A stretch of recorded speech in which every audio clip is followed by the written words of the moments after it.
Good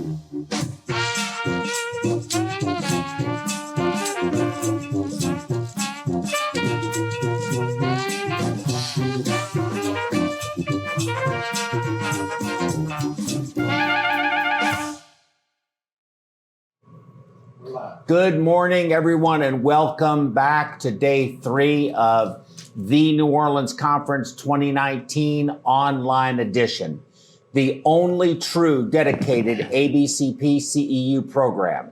I am your host, Joe Basha. So we are all not physically in New Orleans, as you could probably tell, but we are going to bring you some of New Orleans to you through your computer. We have some music. We have New Orleans graphics, and we even have some beads. Okay, so this is year 13 of the New Orleans Conference, and we are here online. I remember our first year of the New Orleans Conference, a year post-Katrina, when we had only 23 participants, of which 13 were faculty, if you remember, at the Doubletree Hotel in New Orleans. Do you remember that? You were there. I remember it. Yeah. It was something. But we had so much fun. By year 12, we had over 230 participants, and we had honored some true titans of our field.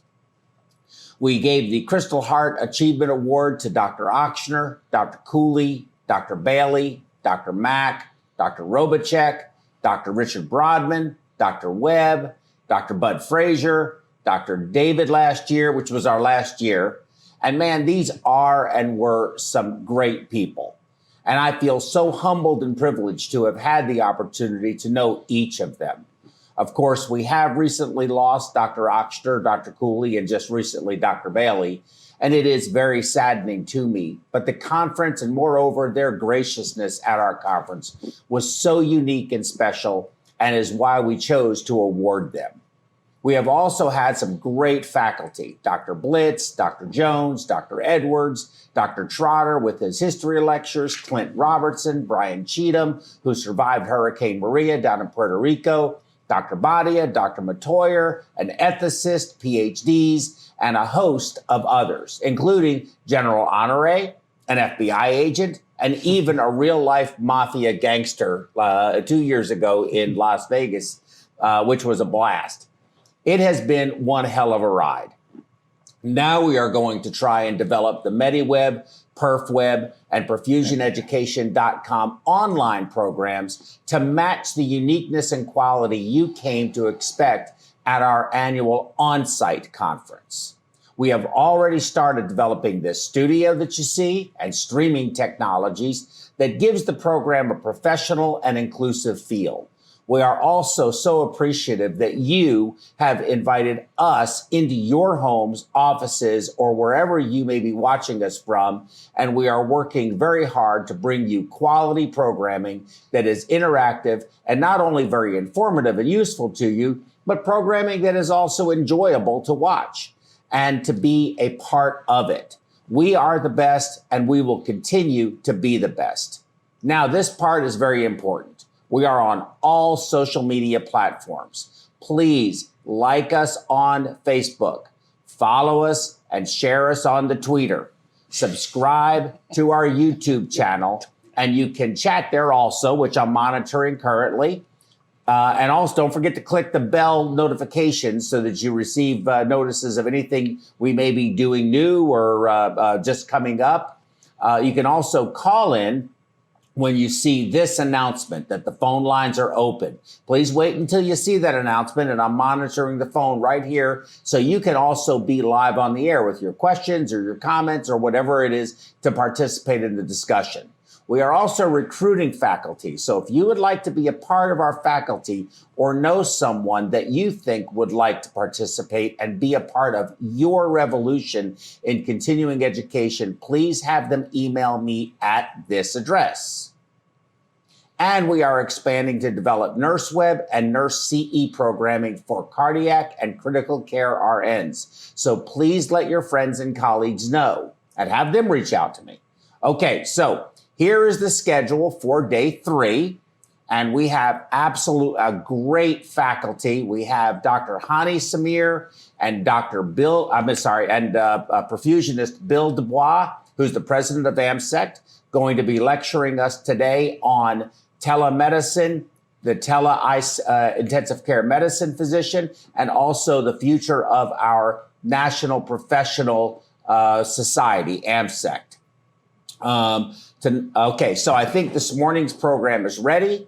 I would like to, if I can, please introduce our faculty and I'll introduce our current faculty that's here in the studio, and Bill's going to be coming to us via Skype. So I can please start with immediately to my right is Dr. Hani Samir. He is the founder and CEO of HS Consulting for Telehealth, assistant professor of cardiovascular anesthesiology and critical care with Weill Cornell Medical College at the DeBakey Heart and Vascular Center at Houston Methodist Hospital. He is an established and highly skilled physician with over 33 years of experience in critical and intensive care, cardiovascular medicine, anesthesiology, emergency medicine, and perioperative surgery, including transplant. He is well regarded in the Houston, Texas community, earning numerous accolades for his commitment to quality and patient-centered care. Dr. Samir is licensed in 5 states and is double board certified in critical care medicine and anesthesiology. He is an esteemed fellow of the Cardiac Renal Society and the American College of Chest Physicians. Man, I wish I could accomplish even a quarter of this. He is also active in the Extracorporeal Life Support, ELSO, Texas Society of Anesthesiology, Society of Critical Care Medicine, and the Society of Cardiovascular Anesthesiologists. Dr. Samir is published in the areas of mechanical circulatory support in severe shock patients, ECMO severe sepsis, perioperative LVAD management, as destination therapy and bridge to transplant, postoperative bleeding management. We see a lot of that. Not so much with Dr. Matoyer, but we do see a lot of it. Acute hypertension management and postoperative aortic arch repair, and rapid reversal of anticoagulation and post-surgical complications. Dr. Samir is an expert in critical care as well as perioperative management, has been one of the first in the country to adopt and apply his expertise into telemedicine, the topic that we have for you today, which I think is going to revolutionize how perfusion manages ECMO patients. And I mean, there's no question in my mind, it is the future, in fact. This new and growing technology can be implemented into healthcare systems to provide and improve quality of care without compromising outcomes. And that's critically important. The future of medicine will be in digital platforms with medical innovations, and Dr. Samir has become an expert on how to incorporate these new technologies into medical facilities who want to transform their types of services to align with the future of healthcare. To learn more about Dr. Samir, please visit his LinkedIn profile, and it's on here. We need to put that later on. We'll add that in. So let's find that LinkedIn profile and publish that later on so that people can actually write it down, okay? And then immediately to Dr. Samir's right is Dr. Mark Matoyer. I know Dr. Matoyer very well. He's a cardiac surgeon here. He's the division chief at St. Luke's, the Woodlands, right? Mm-hmm. Cardiac surgery at the St. Luke's, and chief of staff. That's what I was trying to say. Right. At St. Luke's, the Woodlands Hospital. Thank you. He's from East Texas. And one of these days, I'm going to do an interview with him and a couple of other cardiac surgeons, because he was supposed to be a chicken farmer. So I'm trying to figure out how he got from chicken farmer to cardiac surgeon, but we're going to work on that. He trained at the he went to Texas A&M for his undergraduate in medical school. And then he trained under Dr. Denton Cooley at the Texas Heart Institute, graduating in 2004. And he has built a tremendous practice up here in Houston, very innovative. He definitely will do a lot of different cases. He's very, very, very, very well-versed on ECMO and management of ECMO patients as well, for both pulmonary complications and for heart failure. and we're really proud to have him here. He was part of our very first faculty in New Orleans and has been with the New Orleans Conference for 12 years or 13 years now. So I want to thank you so much for being here and appreciate that. Immediately to his right is Mike Brown. Mike Brown is a perfusionist who has been a perfusionist for the past 35 years. He has been here in the Houston area for almost the entirety of those 35 years. Where'd you go to college? Baylor University. That's right here. I have a thing right here. Mike Brown, there 37 years, diploma degree graduate of Texas Heart Institute School of Perfusion.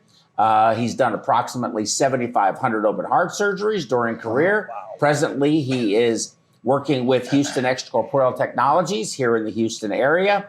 He is very active with ECMO patients at multiple clinical sites in the North Houston area. And I can tell you right now, if I go down, I want Mike there. He keeps the surgeons very calm. He is clearly a perfusion extraordinaire, no question about it. And immediately to his right is Mike Brodowski. Mike is from, he says North Louisiana, but he's from Southern Arkansas, really, because he's from or Shreveport, I'm sorry. He went to Louisiana Tech. I'm assuming that's really a school. Wow. He has 23 years in medical device sales, and his interest is in remote surgery and medicine. And Mike is an entrepreneur and also a visionary, I think, in looking at what future trends in delivery of medicine is. So we're very happy to have him on the faculty as well. And then I'll introduce Bill later. But first, Dr. Samir. Nice to meet you, sir. Thank you so much for coming here and taking your Sunday morning to be out here. We appreciate you so very much. It's a pleasure, sir. It's a pleasure to be here. And this is a timely topic for us. So you have control of the slides. We can focus in on Dr. Samir, and we can go ahead and begin with the first lecture. I've talked myself out. Okay. Good morning, everyone. Thanks for having me here. First, I need to disclose my biases. My passion in life is cardiac surgery, and I'm an anesthesiologist. Some of my anesthesia colleagues probably will ambush me outside the building. I believe cardiac surgery is very innovative. And my passion in cardiac surgery is ECMO and MCS. I feel ECMO and MCS saves lives every day, highest level of technology. And I want to advance that more and more and see how we can help patients in a better way. I wish I had some financial relationship with Joe, but I don't.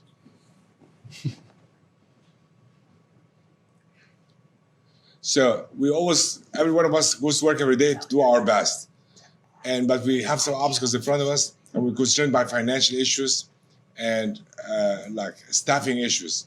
So we have to get around there. There's different ways of getting around there. We're going to talk about it. You guys feel the comment, and tell me you're wrong or throw something at me. All of us, well, I guess not all of us remember, but maybe the phone was the biggest thing. And we got a little about the call-in shows for medicine. When you called in, told the doctor how you feel, and the doctor on air told you what to do about it. So telemedicine started from back then. Yeah. Yeah, it is a form of telemedicine. You have to remember, not everything was high tech like now. Now this is you guys. This is your thing, and you know your thing better than anybody else. People see ECMO, they get scared. I think ECMO is the best thing. You understand the simple concepts. It saves people's lives. It has a cost to it, but it does save people's lives. I know a lot of people that are alive and walking today because of ECMO. And I know the numbers are very dismal outside, but I do believe in it. And we have to come up with ways of monitoring it. And I was telling Joe, and he didn't believe me, there's some places that, and I'm going to use some fictional names. None of the names are real. But there's some institutions and hospitals will mandate the perfusionist being there watching the ECMO 24/7. Is that feasible? Do we have somebody like that available every day? Joe, do you have somebody like that available every day? We make it, but it's very hard. And it's very costly to have something like that. Yes. Mm-hmm. Now, here, look at that. Look how amazing your setup is on the left, and all kinds of pumps and everything.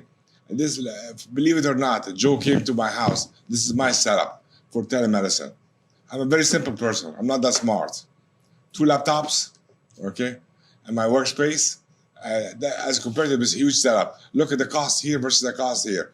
But you can use that cost on the right on the bottom to monitor the cost on the left in a very safe way. And we're going to talk about how to do that in a very simple, safe way and economic, using a board-certified attending to be your backup, to have any perfusions call that attending for any help, and the attending will be able to arrange a team to go out to the hospital or arrange transferring the patient to a tertiary center. Again, I want you to look at the cost difference. Probably here's a couple of thousand, and on the left, probably 50, 60, 70,000, 80, something like that. Again, and there's more sophisticated ways. You can get your x-rays, you can get your echoes, so you can go from spending a couple of thousand, it depends how much money you want to spend, have a huge monitoring center. Now, huge hospitals, they have big innovative centers. So you can have a big center like that, where you're getting your x-rays, your echoes, your CAT scans, everything. And you can get the data from the ECMO. Now ECMO has wireless transmission. You can get the data right on your screen if you need to, instead of the nurse calling you. More, again, I'm just showing you different varieties. ECMOs, Impalas, transmitting to the monitors.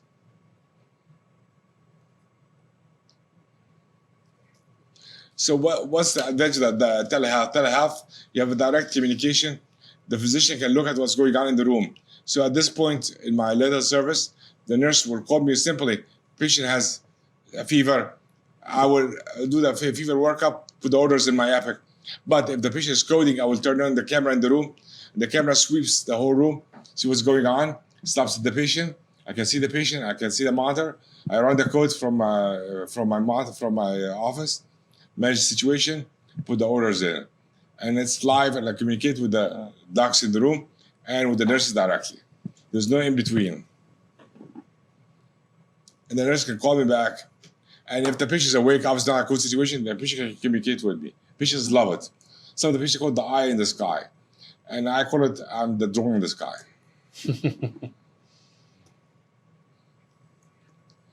Now, I think you can incorporate the ICU with the shock centers.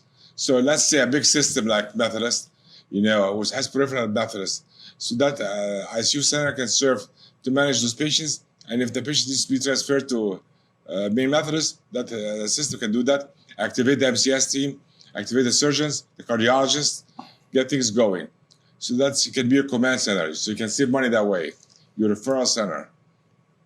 Takes calls from whatever hospital it is outside and transfers the patient in.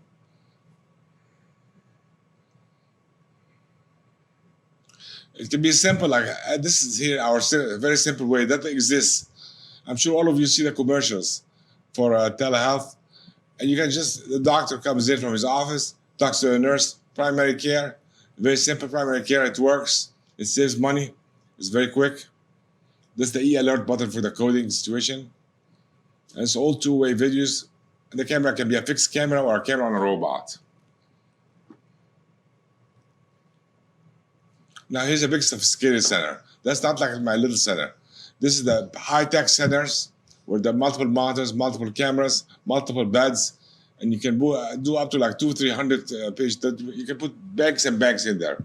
So big institutions can have huge centers, which have these big centers that can monitor, and you can have nurses and physicians monitoring. It depends on what kind of a model you want and how much money you want to spend for infrastructure. So every hospital, every institution can build it to its own way. And how is that going to work with the ECMO? I'll give you my thoughts in a little while.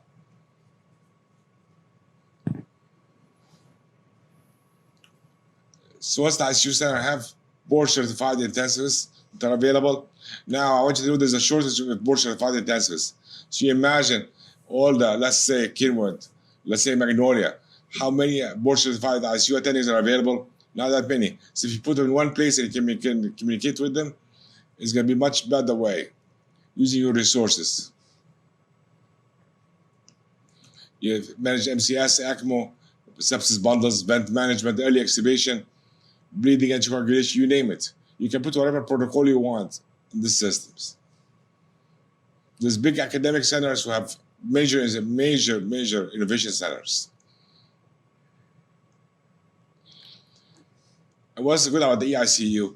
Although the many attendings admitting patients to the ICU, the EICU unites the protocols. Then it follows the same algorithms. So there's uniformity. With uniformity there is success. I believe in innovation and uniformity. Uniformity is like when we walk at the OR and we say, are we doing this today a different way? No, we do the things the same way for a good outcome.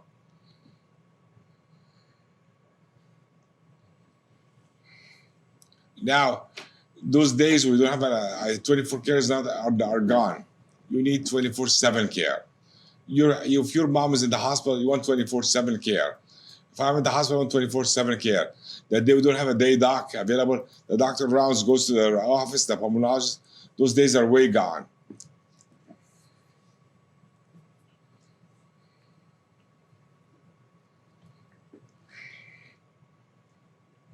It's a big quality issue. Leapfrog reimbursement for the hospitals are getting for having 24/7 coverage intensivists. I mean, if you don't have 24/7, it's a big issue. And again, to have a 24 in-house coverage is impossible for some places, economically unfeasible.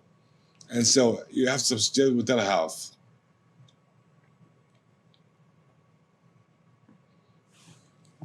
Now we're going to talk about multiple studies, and we're going to look at them on the slides, with the safety and how things have evolved. Please stop for any questions. So what happens is there's models where the intensivist will round with the team, with the camera 24/7. They'll come in the morning, round with the team, and the camera's following the team, and the team will talk to the camera, and they will just make changes. There's a pharmacist in the center. There's everybody in the center will have with you. The only things you need on the ground is PT and OT. In England, they're doing PT and OT telemedicine. I'm not sure how they're doing that, but they are doing it in England. Okay? So it's like a regular... What's PT and OT? Physical therapy. Occupational, yes. So doing physical and occupational therapy. So the regular rounds, and some hospitals are using a different model where they have their own team during the day and they have an night team. The hospitals I'm covering right now, the day team was present on the ground. They will call me around. I'll round with them. A couple of hours later, I'll round with the nurses and the patients, as if it's like a regular day. I get to know my patients, and if there's any problems, I would just call the day team, ask them any questions. You get to know the doctors in the hospital. It's all about building relationships with people.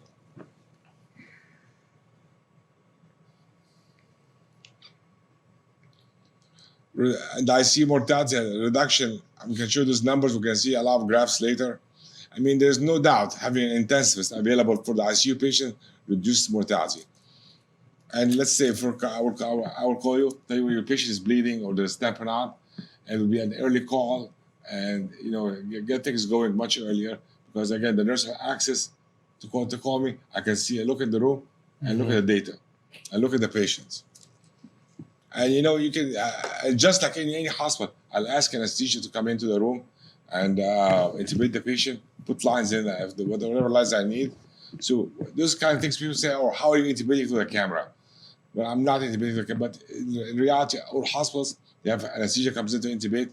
You get somebody put the lines, whether it's surgeons, whether ICU fellows are available, put the lines in.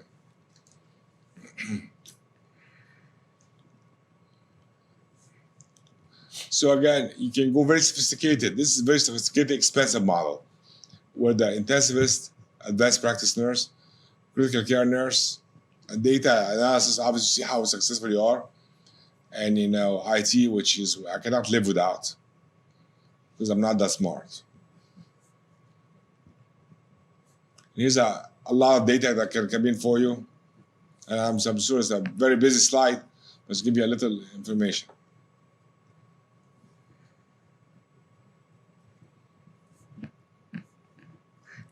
And here's the most important thing for you guys to know. Look at the red parameters. You can set up the parameters any way you want to.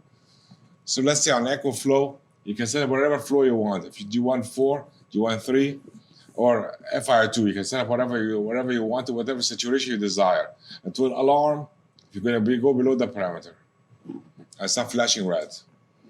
And that red alert, some centers have maybe I'm a little old, the blue light specials at Kmart. So there's some centers that when the red goes, you saw the blue light goes like in the whole room.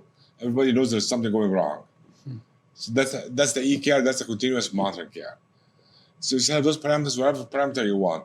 So for ECMO, I think you should have for whatever flow you want, okay, whatever FiO2 you want, whatever saturation you want, and you can have this flashing. If there's a problem, they will alert the perfusionist, and they will alert the doc what's going on.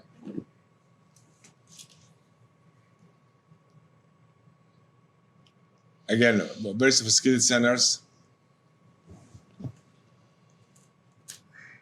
mean, you change the protocols, and I believe you have to change the protocols working with the boots on the ground.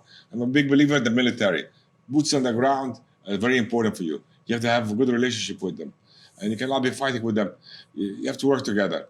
And I will call, I will have my surgeons call me, tell me, what do we want to do today? And they will tell me, and we'll have a plan together. There's a problem, I'll call them. They have confidence that they come in, there's a problem. You come in, go to the R immediately.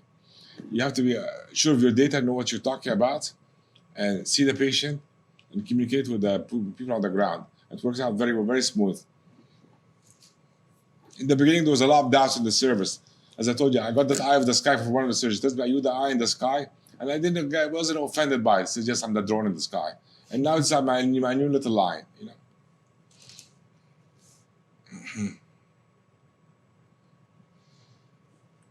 So every patient is going to be seen because every room should have a camera, and then I mean that's the standards. You cannot say, well, okay, we can have it in one room and not in another room. For ECMO, I think it should be certain ECMO rooms they're gonna put the patients in, and they can put those cameras there. And it says like certain ECMO nurses are monitoring the ECMO in some hospitals. Those can communicate to the center, see what we can do about it. Like you want to change flows, you want to change FiO2. And I'm a little heavy on documentation. I will write a little note with every change I do. I think it does help a lot.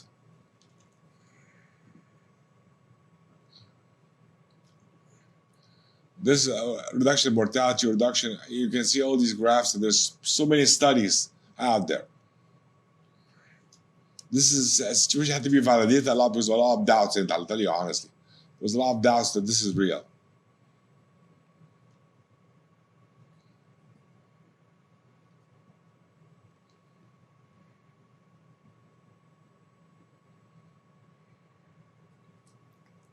Reduction of length of stay,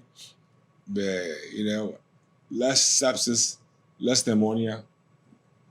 I mean, just like any ICU that has a good team rounding on it.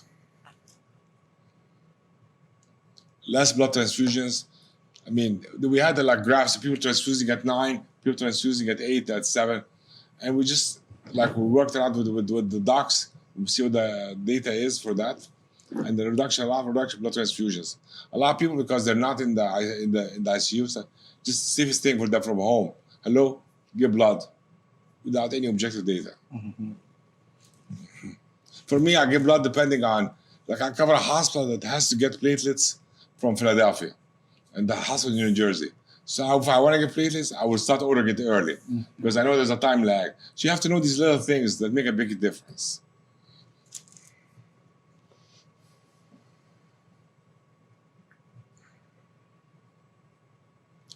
Again, this did not happen overnight. It took years and a lot of communication.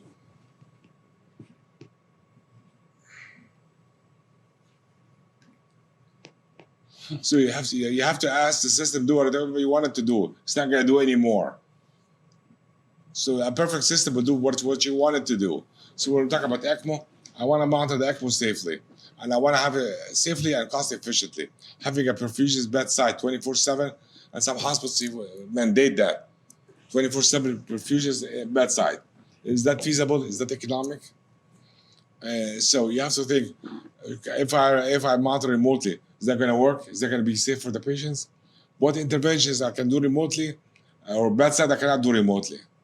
What kind of phone calls? What kind of access? I have access to a doctor in the hospital, to a surgeon at home, access to tertiary centers, access to other ECMO teams. Am I able to activate an ECMO dispatch team to go fix the problem much quicker than a perfusion sitting bedside with no access to all this information. We're gonna take a little short break now. Yes, we will. It looks like that's what the slide says. Short break. Okay, so let's take a short break while we get Dr. Samir's second half of his presentation. Maybe how about we do? You want to do what? 9 minutes? How long? Yeah, 9-10 minutes. 9-10 minutes. Okay, very good. We'll have a 9 or 10 minute break. Okay, we're not going to be gone long. We're just going to run. We have to do the obligatory advertisements. We have to thank our sponsors. So we'll play those advertisements and then we'll come back and we'll go into Dr. Samir's second part of his presentation on the remote ICU intensivist.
Let's start with the basics.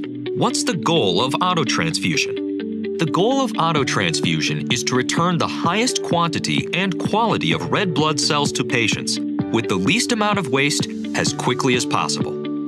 Take a look at what goes on inside an autotransfusion device.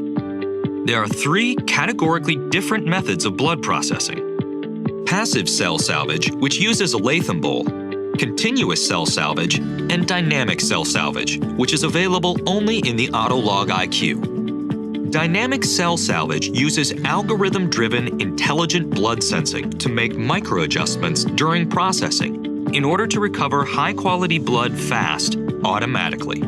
How does it work? There are three things that distinguish dynamic cell salvage. First, there's the IntelliPath bowl. One bowl size works for most procedures. That may seem counterintuitive, but it's designed to work that way very effectively. Now here's where it gets really interesting. The Autolog IQ uses an adaptive two-stage fill process to get high hematocrit with less waste. It's a little like filling a soda glass. Pour it in all at once, and you know what happens. With the adaptive two-stage fill, the system does an initial fill. It pauses briefly to compact the red blood cells.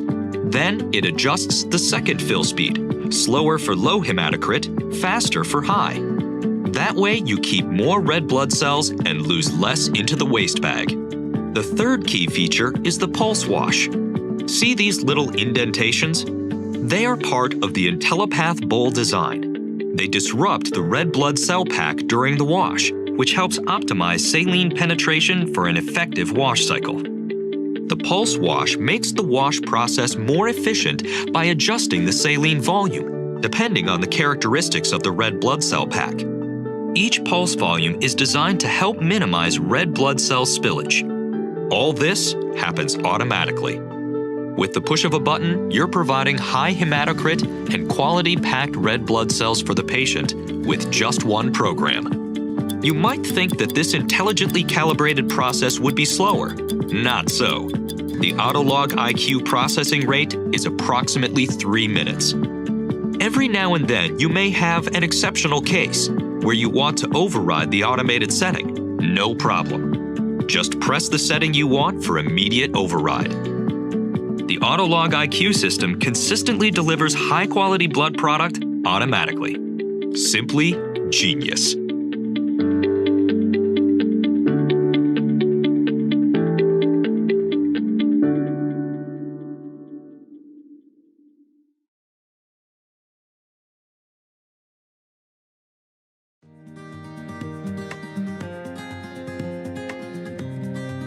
The point of care program at Huntsville Hospital is approaching its 20-year anniversary. As we began to grow as a hospital and provide more complex services to our community, the need for point of care testing became very clear in our organization.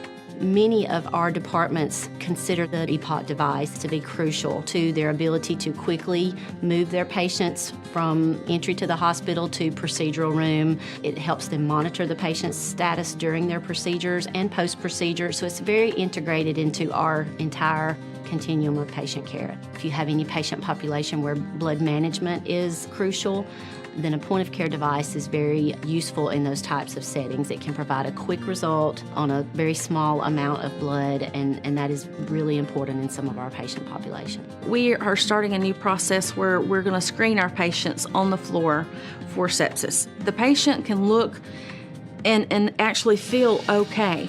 They will show us signs and symptoms of sepsis. So what we do when they show these signs, we get a lactate level. Lactic acid is a product of the sepsis cascade. So with sepsis, the inflammatory light switch goes on, the cascade starts churning, and unfortunately, once it starts going, we have to stop it. It will not stop on its own. The faster the lab draw, the faster the lab results, the faster you can act on it. The process in the lab is what the process is. It just takes a certain amount of time for the instruments to run those tests. I mean, we're talking 30 minutes even on a stat because that's the process. That's just how long it takes. There's not really anything you can do about that. For every hour you wait to give an antibiotic, the mortality for that patient increases 8%. So now that we have the handheld device, the nurse can get those results within a few minutes, and we know how to treat that patient. If a patient is going into septic shock, we do not have minutes to spare. We have got to get it done quickly. So when you get the little beep from the EPOC that says your results are in, you go with it. You don't even think twice about it. You're like, this is good. This is what I'm going to do for this patient. The next steps are clear. I think our mortality on the initial floors dropped by almost 50% in the first 3 to 6 months. At this point, we're about hospital-wide. I think we'll be hospital-wide another 2 to 4 months. So this has become a huge program within our system. Without the EPOC device, it would really be hard for us to get everything done in the timely manner. So it's really helped us to get our program going. I mean, whether you're a surgeon, whether you're a medicine doctor, whether you're a dermatologist, you want to be able to do things in a timely fashion so that you can be most effective. This really makes a difference in patient outcomes.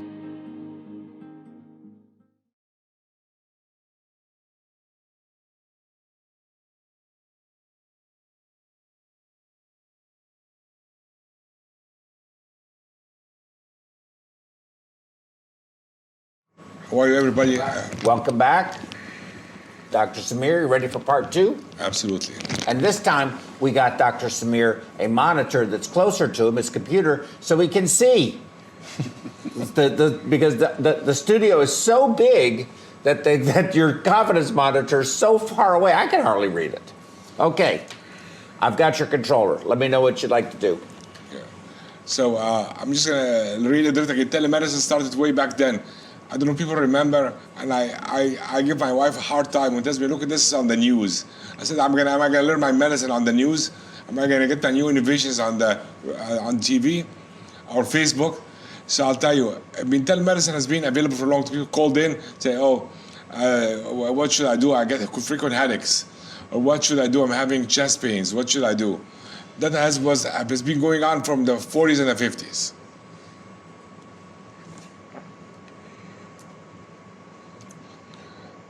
So in technology, you have a bell curve. You have the innovators and the adopters in the beginning, and they help with early. There's the early majority of people. So innovators, adopters, then the early majority, and then the late people, half and half, and then the stragglers that I say they don't care or they feel technology kills patients.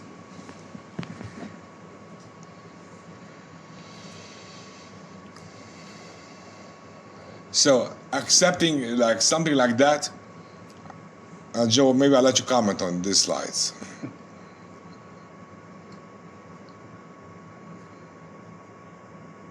So the perception is that the doctor is the sky, the doctor doesn't know the patient.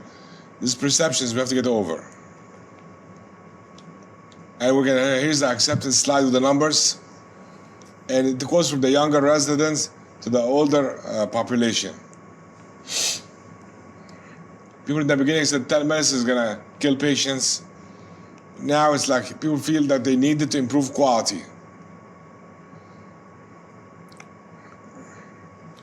And there was a little resistance, and I have to tell you, I'm gonna say biased, I might get beaten up when I leave here.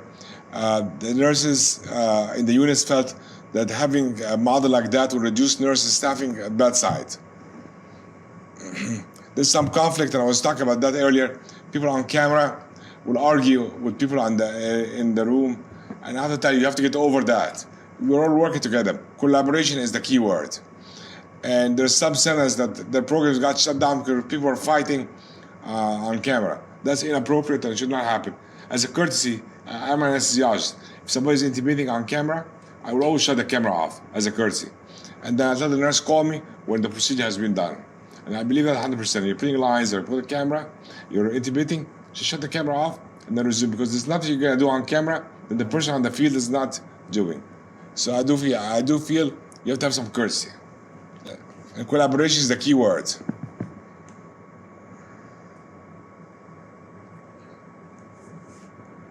So I feel like you always have to visit the hospital that you're covering. They have to see who you are, like that you really exist, you're alive. You're not a voice in a box. And work with them, meet with them, see what they want to do, how they want to innovate, what do we want to do together, what kind of meds do we need, what kind of protocols do we need, what's our objectives. We have to have one plan. Having multiple plans and fighting with a bedside team is not good for anyone. You have to also arrange lectures and teleconferences for those nurses and bedside teams. And I even sometimes when I'm taking lectures, I see slides and I send them to ICU charge nurse. And she appreciates that. She'll tell me, I feel like we're with you in the lecture. And so maybe management of bleeding, just a few highlights that you feel that you're thinking about them. And I'll tell them, I went to this lecture today, this is what I thought about you guys. Well, maybe that will help. You have to keep that in mind always. It's part of your daily work.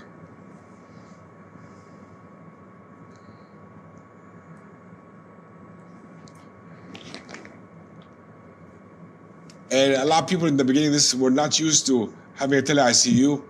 So really, you have ICU staff that works in the bedside and what does tele-ICU. You have some who don't, and you have to have a medical director that sets up the standards. I feel the medical director is very important. Set up the protocols and standards. More important, the medical director works out of collaboration. The medical director should sit with all chairs from every department, see what their objective is, and how can we get it done together. you are a deal maker. You're making the whole system work together. You're not isolated at home or in the sky. I keep saying the drone in the sky because I just saw the drone delivering organs on LinkedIn. This is going to see a new thing now. Oh, wow. I've seen that. Yeah, I'm telling you. They have drones delivering organs. I was texting Scott. I told him, Scott, then we're going to have to stand outside to drop the heart and wait for you to catch it. What's better than me walking 2 miles down Fannin Street to Children's in the middle of the night? Or getting to the helicopter to get to the airport, to fly someplace, to fly back. That's crazy. And why do I mention that the drone delivering organs came? Where did they learn from? They learned from Amazon. So we all learn from technology and innovate together. Amazon does package deliveries with the drones. For in our house, the drones will be hitting each other because I know how my wife shops in Amazon. The drones will be like colliding with each other. I think I'm not gonna have a ride home. I think one of you guys have to drop me off. So really, we learn technology from there, and you have to just innovate.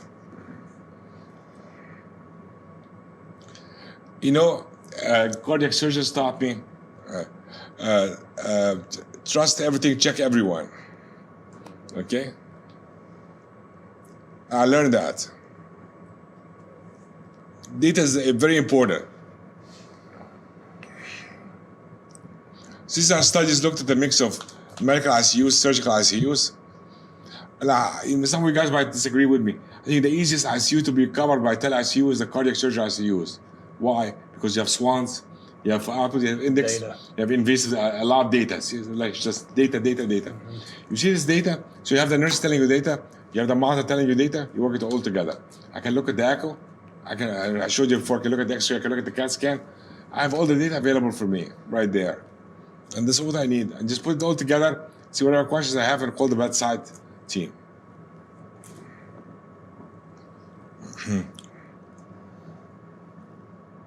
You can put lab alerts, you can put hemoglobin alerts for ECMO.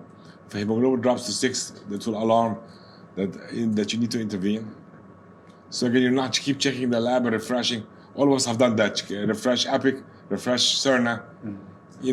So that's if you have the hemoglobin set up at 7.6 and just have it alarm for you, it will just give you the alarm then. So you're proactively intervening.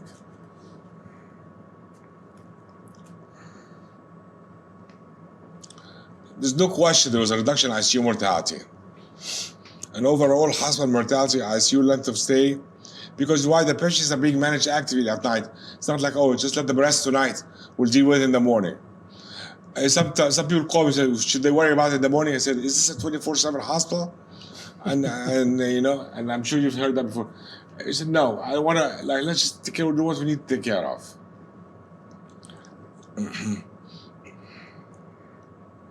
High compliance with best practices. I'm going to use one example for myself.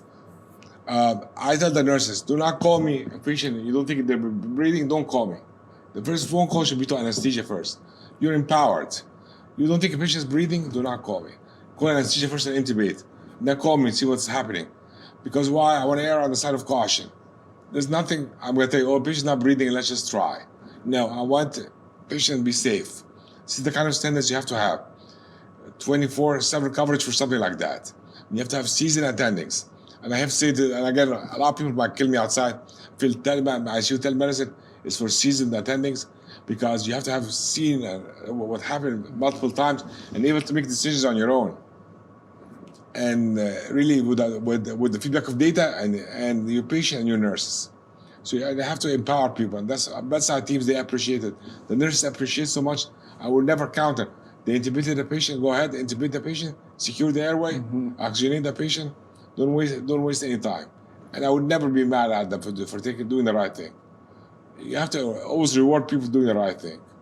When you come around in the morning, you want people to do the right thing with your patients. Absolutely. Exactly, that's it. Because there's hell to pay when they don't. And I'll tell you something, you do the right thing. I mean, it sounds so simple, do the right thing, nobody gets in trouble. And the patients do very well.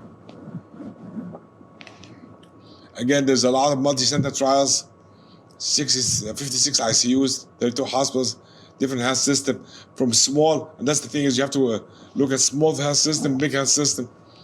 And, length of stay reduction, ICU, length of stay, hospital length of stay. At the same time, I have to tell you something. When doctor calls me, says, I want to put the patient in ICU, is that okay with you? My answer is always yes. Why? This doctor is calling me during the night for help. My answer should be always yes. I'm able to see and monitor this patient and see a lot of data, but he cannot see. And he's calling me for help. So my answer is yes, put the patient in ICU. If the patient is doing very well in the morning, we'll downgrade, send them out again.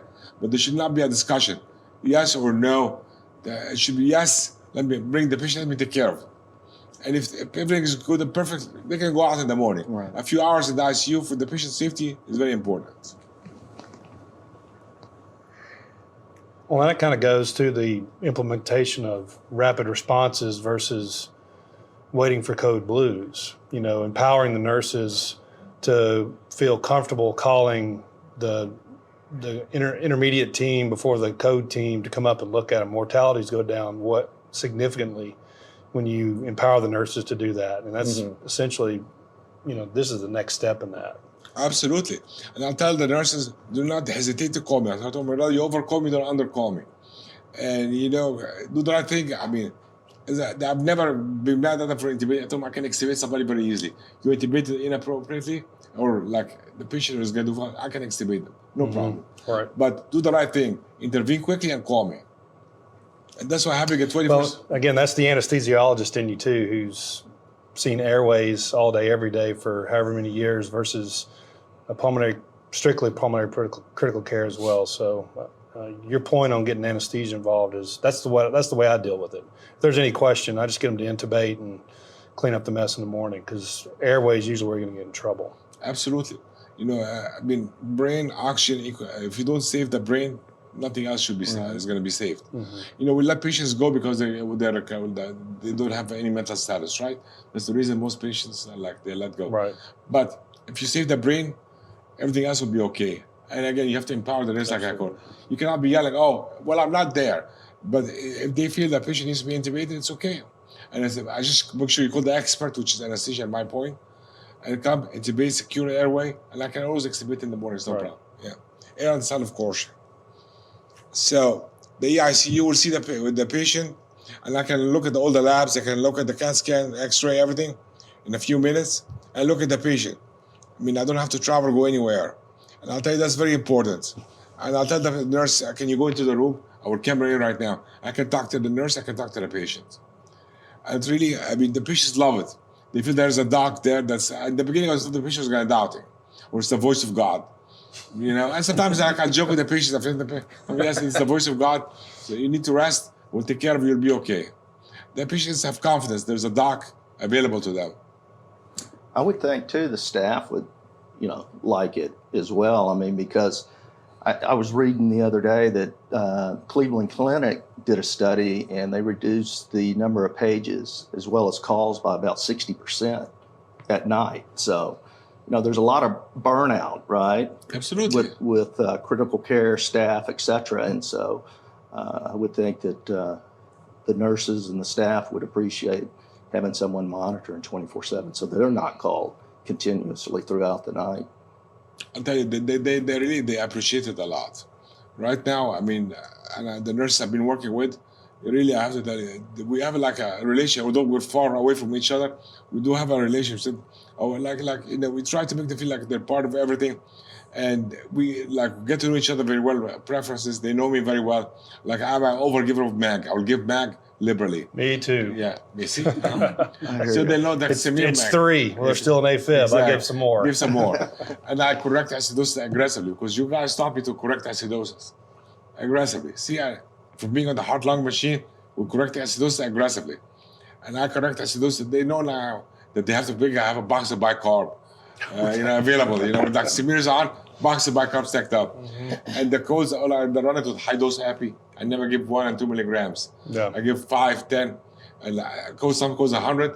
So there's a nursing supervisor that tells me, Dr. Samir, when I know you're on call, I'll go to the corner of the room and start loading the app if there's a code. And they get to know you, get you know your preferences. It works out very well. The team on the day. And a lot of times, sorry to interrupt, but they know what to do, but they need that order. And if you're available, it's just Absolutely. it moves quicker versus waiting for the guy that's been up all weekend to answer a page, and then they start paging another doctor, and then it's that happens as well. And sometimes those minutes are precious. Absolutely. And they just want like you said, they want the order and the support. Right. And I'll tell them, they know Samir is on, and I'll tell them, how I run the codes, and they were already loading up the epi before they call me. They know we're gonna give like 10 milligrams at a time, And the charge nurse said, Samir, when the hospital's loading up on bicarb, when they know you're on, and then the day team gets to know who you are. So sometimes this day team tells me, Samir, can you be on call when we're working daytime because we have a very good relationship? Sign out. I know they know what I will need to know, and just work it together. And we get to the point you have to know the tertiary center which you're going to send to patients, because some of these hospitals are very small, and you're going to send to like a transfer center in Penn. Like I get to know all the surgeons in Penn now, right? And the PE team and the heart failure team in Penn. Right. And when the smaller hospitals are wanting to transfer, it's just they don't know anybody a lot of the times, and if you can make that easier for them, they love that. Absolutely. It's all about building connections and respecting each other. And that's a good point. I mean, when you're doing the ICU monitoring, is it mainly in urban settings or rural settings? Right now I'm covering, believe it or not, beach setting. I'm going to make you laugh. It's a beach setting. It's a hospital. We're right on the beach. That's covered part of the shore in Jersey. And right now it's beyond busy. See, hospitals here are not that busy in the summer, but that hospital is crazy busy in the summer, because that area gets highly inhabited, and so, and I know people come in, and I know what's coming. A lot of sepsis, a lot of dehydration, a lot of H2H abuse, a lot of MIs, and I see it gets really, really very busy, and I see it all the time because I don't travel in the summer. I love Houston heat. Put me in the pool in the Houston heat, I'm good. Gotcha. So I'll tell you, that. But there's now healthcare systems, academic centers, and these studies were based on academic center. Integrate their smaller centers together. In New York, the biggest center was Chester County Medical Center, with all the little hospitals through the system, and they all feeding into it. And there's some health systems where it's a company monitoring a few hospitals, that unrelated to each other. But the ones that have health system, like let's say Methodist system and Herman system, they monitor the ones that center commands. Okay, and really there's no suburban, but they found that it does help academic for the residents burnout, who the residents are on call. Well, especially with the centers when you have, I want to activate heart failure and shock teams. So you're right now, I want to take in and activate my heart failure team, activate my shock team, activate your perfusion team. So it works out that integration that way. You make the best use of your command center. You built it anyway. You spend a lot of money in it. You can use it for e-care, and you can use it to get your shock system built, your referrals in, instead of having the transfer center. And the transfer center is relying on phone calls and beds. You know which bed the patient should go to, CCU, MICU, surgical ICU. It's your decision. And people on the ground will work with them, where the patient should go. Am I taking too long, Joe? No, you're fine. Okay. You're great. You have to work with the ICU committees, and see what you would like, and see if there's something you see what's missing, and send them your recommendation. Communicate with them. That's what you think should happen, and back and forth. And there has to be an ICU committee on the ground. So I asked my charge nurse to be on that ICU committee. She liked it a lot. Jen and I, we communicate with each other a lot, and now she takes my request to the ICU committee. It works out very well.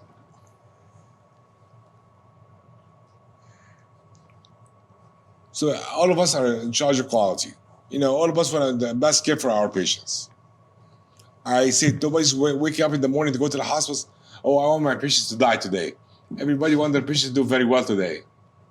So I always I take a point when people say, well, I'm here to make my patients safe. Everybody wakes up in the morning, gets in their car to go to work, to keep their patients safe.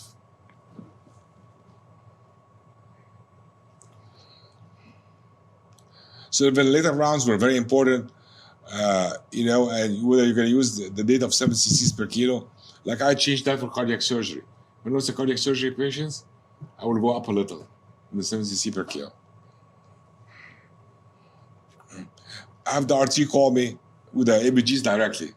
I mean, I don't say, don't put it as just, if there's a problem, call me directly. Don't wait to call, it's an epic, just call me. Tell me, tell me what we can do together. So we do that, we can do vent changes, get patient extubated much quicker.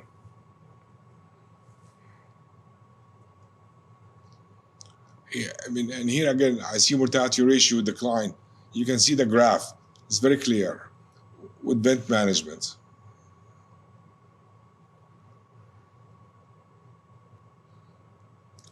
Dr. Scarlock, which is the publisher of this study, is one of my mentors. He's an amazing guy, and he knows about tele-ICU more than anybody else I know.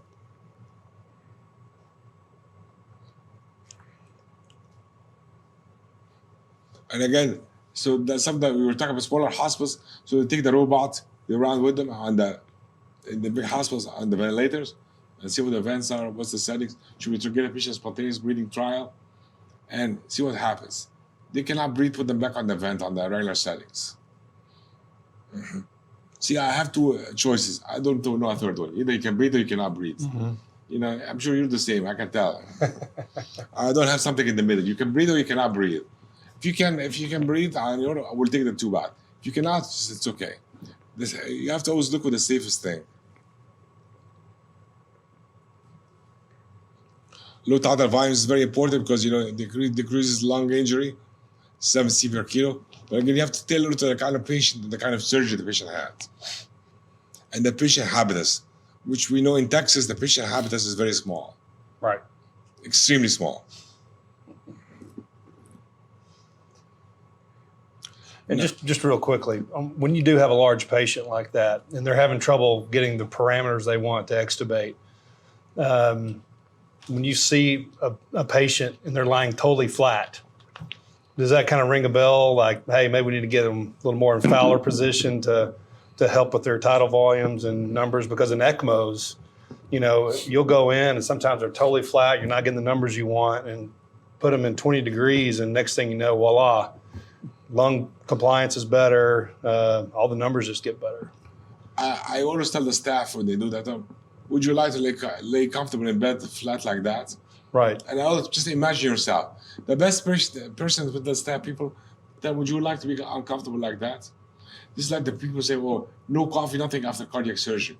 So if you take my coffee away, it would be a hostage situation. Exactly. You'd have the use the SWAT team outside, if I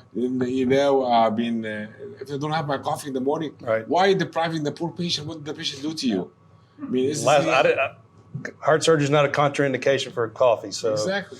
Yeah. It's the same thing. Set up like sitting up thing with the balloon. Don't sit up with the balloons get dislodged. Oh my God, it's gonna migrate. I mean, if it's gonna migrate, it's gonna migrate. Right. I mean, that's not really gonna be. You have to do the right thing and the safest thing for the patient. Right. And be comfortable, because if the patient is gonna be comfortable, they're gonna cooperate much more. Mm-hmm. I'll tell you, after cardiac surgery, I mean, maybe I'm bad. Have you ever listened to bowel sounds? No. For me, if you can take PO, I let a couple of sips of coffee ginger ale. And if you aspirate on that, then you're going to stop. Nobody has died from a couple of sips of coffee without milk, like black coffee or diet ginger ale. But you're making the patient's life much better. Because my wife will tell you, take from me my soda and my coffee is going to be a hostage situation.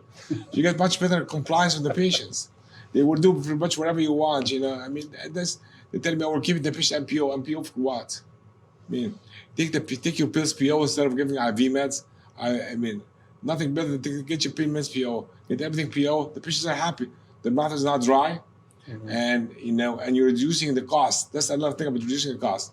When you take PO cost of meds is much lower than IV meds. Right. Less nursing cost, less everything cost. So you have to. So that's part of the global thinking of the ICU team. You have to think like really outside the box.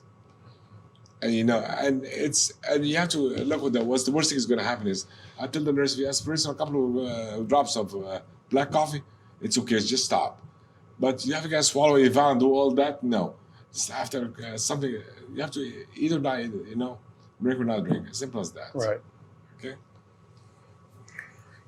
Now, legal issues, which a lot of people at the beginning were scared about, and we're going to go into that, and please feel free to be controversial.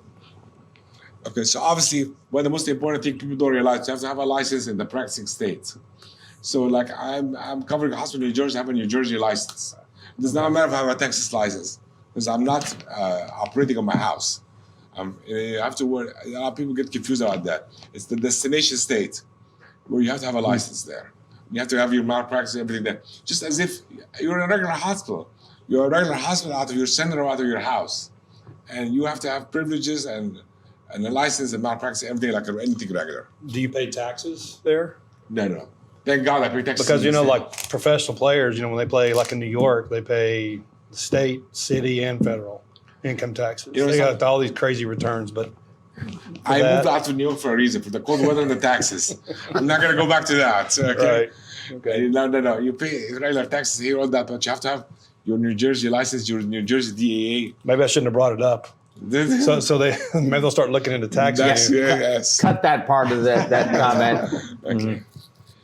And again, you have to build really relationships with the boots on the ground and respect them, and because they are really part of you and you're part of them.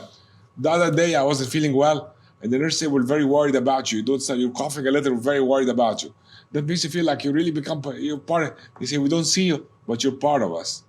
And that really was like something for me very amazing. I felt like, we are one team. And I always tell them, if you want to call me at night time, then like somebody else is covering, there's an issue, just call me.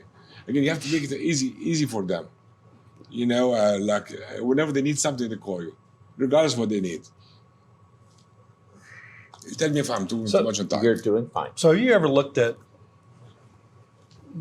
what your effect is? Are you basically like now 3 or 4 or 5 pulmonary intensivists working a 12-hour shift?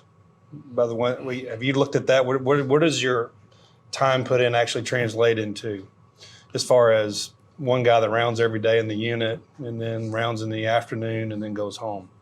I mean, are you essentially acting as 5 pulmonologists? Well, I'll tell you, we looked into it. I mean, because that would be very interesting from a cost and resource standpoint. Obviously, the resources are limited, and so this helps that. But it seems to me that it would help the cost as well. Well, I'll tell you what a hospital right now has. One of the hospitals that I cover is they eliminated their MPs in the ICU at night time. So they only have attendings during the day. They have attending and us at night time. So they have right now it's me and the nurses. The hospitals only will come to they're saved exactly. The hospitals will come I will need the hospitals to pronounce the patient, because legally you cannot pronounce the patient, So the hospitals, they do that admissions from the ER. I got to the point also that I requested that the ER attending, if they have a question, instead of fighting with the ER, there's a lot of always controversial with the ER. Like, just call me. If you have any question, call me. That day, the ER attending intubated the patient, and they couldn't ventilate the patient. And Hispanic, I told him, try 100 of rock. He said, are you sure? Tom, I'm sure it'll be fine. If there's a problem, just blame me. Tom, I'll just take the responsibility. No. They give the rock, it doesn't mean no problem. Ventilating the patient, no problem at all. And that's the thing, is you've developed those relationships, and it helps and reduce the controversy. So right now, the hospital has no MPs in that. You know, there's a huge cost saving right now. And having one attending an hour model for this specific hospital, for a couple of other hospitals, is one attending per hospital nighttime. That attending is dedicated to that hospital, okay? Knows all the patients, only for that hospital. And really, it works out. Believe it or not, the cost in the end is much less than having an attending as an MP at night over there. And CMS, they're realizing it as well. They're increasing reimbursement. Absolutely. So they're going to be, they're going to scrub it down and make sure that they're not spending more money. Otherwise, they wouldn't increase the reimbursement. Correct? Absolutely. And I think you need to expand this wisely but efficiently. So I think you look at telemedicine, and that's why I would like to bring it to perfusion, the ECMO story for sure. Right. Because I see it all the time. I see my poor perfusionists, like they're stressed out nighttime and stretched out. Daytime, they cannot cover the ORs, and they're tired and exhausted. Just you cannot function like that. You get a little center which covers a few ECMO beds, and then you have available for a doc. Then you tell me, doc, we need to get this patient out of another hospital. I get the transfer going. I know which ambulance company in Houston can handle transferring an ECMO patient there. And the one that has, I'm sure you guys know, has a bus basically that converts, they can take the patients there. Right. And you have the relationship with whoever surgeons or cardiologists in your tertiary center to get things going. And you accept, you don't want to get to the point that somebody's calling you, oh, the flow is 0.5. Should we transfer the patient? No, don't, because the flow 0.5, that's no flow. That's just the machine churning. So, I mean, you want to get to, because if you transfer early, there might be, this is a very high risk situation. You transfer early, there might be some hope. Mm-hmm. You wait late and wait and wait and wait till the liver fails. Too late. Too late. Then forget it. When that's the thing. When you start to see liver enzymes going up, it's way too late. You know what's going on. Yeah. Exactly. When you're not draining the heart properly and you see pulmonary edema frothing out the tube, then it's way too late. Too late. I mean, and this requires expertise. People thinking, why should we put like a drainage or impella, whatever you want to put drainage with an ECMO? Because you need to. That's why we see the lungs tearing apart and pulmonary edema spewing out. You really have to use technology for the safety of the patients. And I'll tell you, I mean, in the beginning, and I'm not gonna lie, in the beginning I wasn't a big believer, but Dr. Skerlock convinced me, and he be nice to your fellows. The idea. He was one of my fellows in Methodist, and he moved and started telemedicine in New York, and he's amazing and innovative at it. Published unbelievable studies. And I'll tell you, I learned from him a lot, and I now, if I have any question about telemedicine, I'll give him a call. And it evolved. He had it evolve in the consultation service. There's the e-care manager, which is all the analytics, and that I feel the e-care takes away from the relationship with the boots on the ground team, because the e-care is alarming for you all the data, and sometimes you're just calling that people tell them what to do. I'm not sure they like that much, but for the consultation model, that the nurses call and they know what your ways are and they help manage the patients. Just like I think right away when somebody's calling me, like they call me in my call room, what I would do, so just you manage the ABGs, manage the vein that way. Little things make a big difference in the morning to get the patients out. Right. Those big malpractice concern, we're gonna get sued right and left, nobody's seeing the patients. The drama, I call it the hopla, the drama. Oh, we're gonna get sued, lawsuits, nobody's seeing the patients, the camera, the eye in the sky thing. And the sarcasm, you get a lot of sarcasm. And I got used to the sarcasm, and I answer sometimes. I learned from a lot of very bad people I work with, from some gangsters. I'm sure you know them, Joe. I'm sure you guys know all of them. Those gangsters, those gangsters taught me the kind of responses I should give.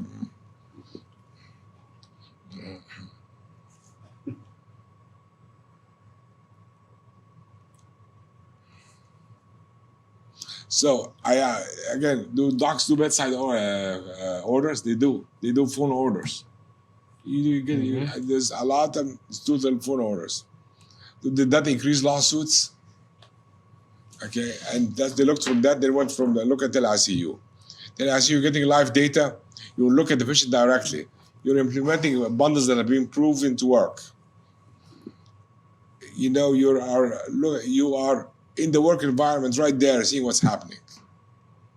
You're not in your car. You're not in McDonald's line, putting your order for a Big Mac, and taking a call from the nurse. You're not in a party, and I have to say it, having a little drink and looking at the camera. You are right there, looking at the camera's going on. So I mean, so if you don't think that's safe, you tell me what's safe. And here's the data for all the malpractice claims. I mean, the data speaks for itself. I'm not going to say anything. And has there been an increase? Has there been a drop? You look at it. And you can tell, having, again, like you said, an intensivist available all the time is the board-certified intensivist all the time. For sure, that has been proven over and over that reduces cost, will reduce claims. Malpractice, absolutely. You're not getting an exhausted resident, an exhausted doctor with his patients in the office all day, And you're able to make available resources for that team that they need. You need a general surgeon. Your lactate is very high. Your belly is distended. Call the general surgeon, and you give them data, objective data. Most of the time, they speak to an attending. Most of the time, they'll come in with no issue. Yeah, that's the thing as a surgeon. want the data. That's it. You want objective data that you can depend on. Right, and a good general surgeon, cardiovascular surgeon can take those things over the phone and make the diagnosis and know that they need to come in. I mean, I couldn't tell you how many times, just with numbers, that I've come in and it's been the right decision, because like you referred back to, as far as the cardiovascular ICU being the easiest, there's just so much data. Even if you're not experienced, the data points you almost infallibly to the problem, or at least to, you need to open the chest up and figure out what's going on, or you need to open the belly up and figure out what's going on. I mean, there's, for the chest, tension pneumothorax, tamponade, things of that nature, they all require a surgical intervention. They're all pretty much the same to some degree. You can do all of them very quickly. Absolutely. But they have a very finite number of parameters that if you ignore, the patient's dead. If you don't ignore, you can save a life. I thought you had a situation the other day in one of the small hospitals that did not have a vascular attack on call. And the nurse called me, the patient's having pain. We think it might be the neuropathy. I turned the camera on, patient is screaming in pain. I know very well that screaming pain is never a neuropathy. It's ischemic pain. It's ischemic It's the pain. worst pain ever. It's the worst pain ever. The patient is like jumping off the bed, from pain. I told him there's no way that's neuropathy. They were going down the neuropathy pathway with Neurontin and all that. So we need a stat duplex. We can't, there's no tech available, all that. Lucky again, there was an amazing supervisor that I know very well. She was on call. She said, call in, I'm going to make it happen. And she called people at home, people not on call. One of the techs came in, God bless his heart. It was a vascular occlusion. Mm-hmm. And then he turned back to me. And what did that lead to? The next day, they changed the policy of the hospital as having a vascular attack on call. So that's a positive impact. Again, it's not just about torturing people. So do the right thing. It's your neck. Right. And again, it's a diagnosis. Yes, the patient has a very bad neuropathy, but you just said it. Vascular occlusion, patients jump off the bed. It's the worst pain. And so when you hear it once in your life, you never forget it. So it all depends on your experience that you heard that before, seen that before. And just you keep insisting again. Just get that. And people appreciate it. And the nurses and the patient appreciate that you did the right thing for them. Not blow it off or think, just give some more morphine. Give some more morphine. Mm-hmm. And that would be an easy call over the phone, but you don't know the patient. You're not seeing the patient on camera. But seeing the patient jump off the bed is, you'll know. Well, and the flip side of that is maybe somebody who's hypersensitive to an ischemic limb and worried about not calling somebody, having the camera. If the patient's sitting there, my leg really hurts, and they're not, and I've had 2 morphine, and I just can't stand the pain, but they're talking to you like this, that's not, that can wait till the morning. And my classic question I have for anybody ever get a phone call, can they dorsiflex their foot? And if you can see that, they're doing their feet like that, and maybe it is cooler and whiter and pale and looks ischemic. It's chronic ischemia. That can wait. I've got a lady in the hospital right now I'm dealing with. It's uncomfortable, but it's not ischemic pain. And so. Acute ischemic pain. Correct. Yeah. And everybody was freaking out about it, but if you have a camera you can lay on, that you don't have to go in the middle of the night, or you feel comfortable letting that patient go to the morning. Absolutely, and you can talk to the nurse and talk to the patient. Right. And I talk to the patient. Is to talk to the patient. Talk to the patient. How's your leg? It's the worst pain ever. I haven't had that pain before. She has neuropathy as a chronic condition, so she knows her neuropathy pain. The one thing I will I hate to diverse is about ECMO. I call the anticoagulation shenanigan. Everybody has their own thoughts. The patient and I'm sure you agree with that. Yes. So we try to have uniformity for something like that, and have a doc available for you and just have the same standard. Be amazing. Especially if you have your lucky day, a patient has a hit, and you're on something like Angiomax or Gatrobang, and there's a little careful management, or you need to replace antithrombin 3, whatever, and people are just running away, going up and up on the heparin and doing some, you know what I'm saying? Right. Mm-hmm. So this kind of dramas where you got a lot of phone calls and that can impact hugely because you keep anticoagulating and eventually they're going to be hosing out of that. So yes, they will. That's the kind of positive impact I would talk about. Mm-hmm. I mean, it's really little interventions that help that situation. You're going to tell me, Joe, if we're running out of time, right? Yes. Let's see. Is that your next slide? Yep. Yes. And I would like to adopt that you don't know what you don't see, but what can I say? Well, I don't want to. that says Edwards Deming, but you don't know what you don't know. Now, I have to stop you here. And I've said very little, but if you remember, it was Don Rumsfeld who said there are things we know, things we know we don't know, but there are also those things we don't know. Those are the unknowns. Yes. So you credit Deming with that, but I'm going to credit Rumsfeld. This is way before Rumsfeld, though. you know, I don't know that I credit Rumsfeld too much on that. So I would like, for me, I'm a visual person. I see something, I can see what's happening. I kind of get an idea what's going on. Once you see an ECMO patient hosing from every ECMO hole, you don't forget it. And then you know that's going up. Those days of giving 25,000 units, it was a couple of years back. I went to the ER. They want to put an ECMO on a patient. They're getting ready, and they start taking the patient. See blood is shooting out everywhere. Now, how much heparin did you give? Oh, we give 50,000. So are we going on bypass right now? Yes. Because we're not going on full bypass. Right. I'm sure you've seen that. Yes. Right. So they say, what? They stroke, and exactly. It's all horrible. Exactly. So why would you do this? Well, that's how. Is this the standard when you're in the OR? I said, yes, that's the standard. If we're going to go on full bypass, that's not what we're doing. You know, and that's understanding that if you're running high flows, you don't have to anticoagulate heavily. If the patient is see those kind of things, it needs you have a perfusion central command with an attending backup for you for any situation like that. And that's my thought about how you can integrate telemedicine with that.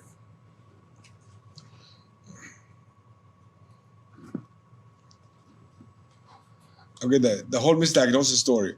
Okay, I don't want to get in trouble, but I have a little comment about the bottom picture.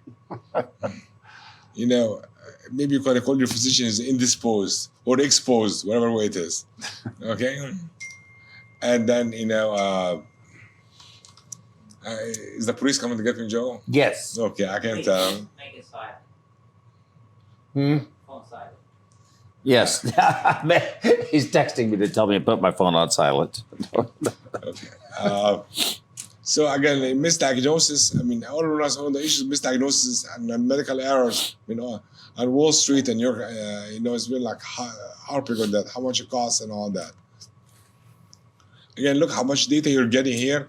Except working the guy in the middle of the night, he hasn't slept in 2-3 days, and you give him data, he's not sure what it even means. He's not looking at what you're seeing.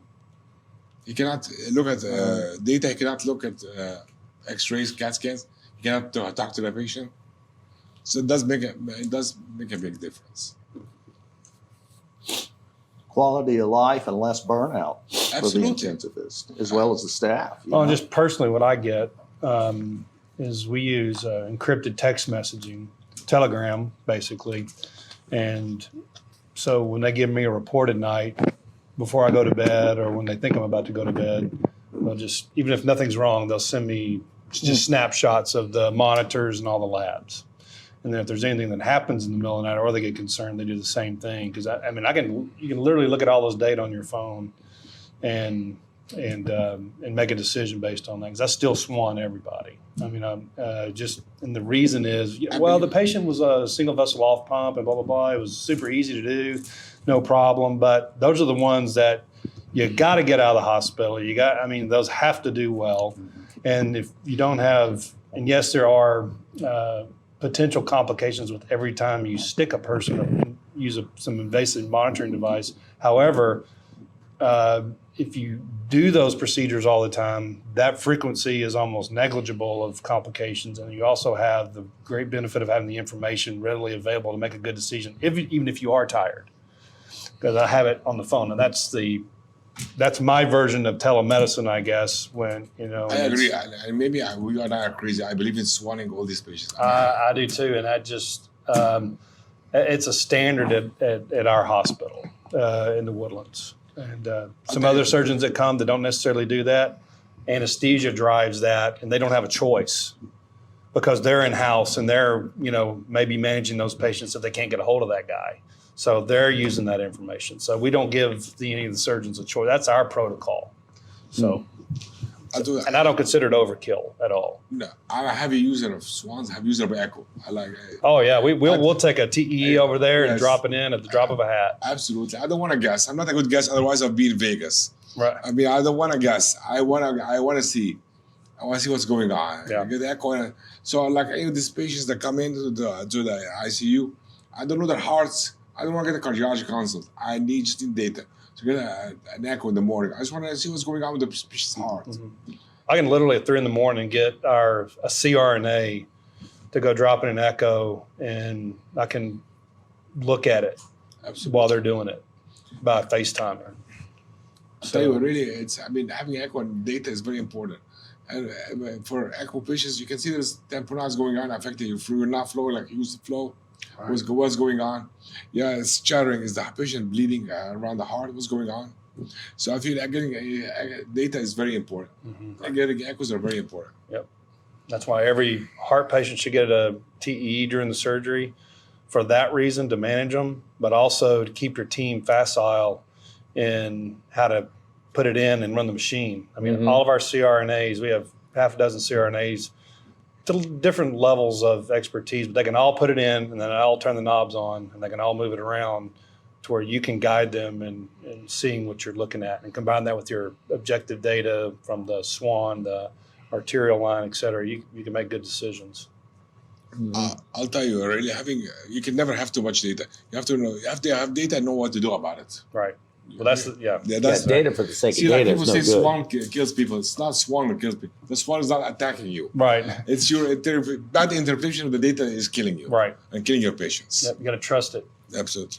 Dr. Samir, you brought up cost a minute ago. Are a lot of these hospitals reluctant in, putting up the capital to build the infrastructure and cameras, et cetera, around the ICU beds? I mean, because $50,000 to $100,000, isn't it, to equip? So that's what I talked to Joe before about this. The cameras, it's a heavy cost in the beginning. The camera cost in the beginning is about per bed is about $10,000. Okay. About 10,000 per bed. And then you have to have the cost of obviously the monitoring of the situation. And you're going to go with the e-care system, the continuous data monitoring, or the consult system. Depends what you have, how much you like. In the beginning, if you're really not, I recommend to go with the consult system in the beginning, because see how it works out. When you feel like you need the e-care, the e-care is a little higher cost, a lot higher cost, because you're getting all kinds of data. Yeah, but then you don't get that interaction like. Exactly. Yeah. I like the interaction, and him and I agree on that. I like turning the camera on and talking to the patient. Right. I like the nurse being able to call me directly. And with the e-care, you are going to have less interaction with the staff. Well, hospitals are embracing it. I mean, CMS published some data, I think, in 2014, to where in 2002, there were only like 16, and correct me if you will, 16 hospitals that had adopted tele-ICU monitoring. And then in 2010, there was like 213. So more and more hospitals are embracing this technology and incurring the cost of capital to set up the infrastructure to have it. So absolutely.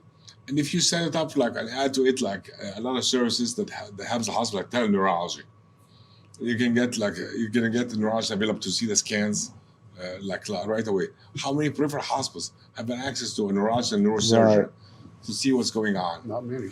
Not many. And so you combine that with another service that works out very well. And I think you look at the cost of your staffing 24/7, which is something Leapfrog mandates to have an ICU standards. Would you operate for a cardiac surgery hospital?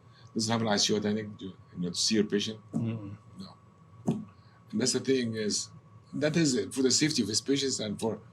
But that went on for years, of course, you Yeah. know that. But I think what I'm seeing is, if I may, is that this technology is allowing for a much higher level of care and types of services in terms of specialties that ordinarily don't exist in those facilities. So you're able to bring far greater level of expertise to a hospital that doesn't have that as a service at all. I think that's the benefit, or one of them. And that's why I asked, where are you spending the majority of your time? In suburban settings, or because I would think that's where the greatest need would be. But I really want to get to the point that, like, let's say big systems in their smaller hospitals. I mean, you've gone to this. They want to put an ECMO. Oh, how are we going to put an ECMO? We have nobody to take care of the ECMO. Right. Or we should have a perfusionist 24/7. Right. No, I want to get to the point that yes, we can put an ECMO because somebody's taking to take care of the patient for us. We can take this kind of patient. We can take a high-risk cardiac surgery patient. We will do ECMO backup. We can do a high-risk PCI. Available with Impala, available to us, because there's somebody got to take care of this patient post-op.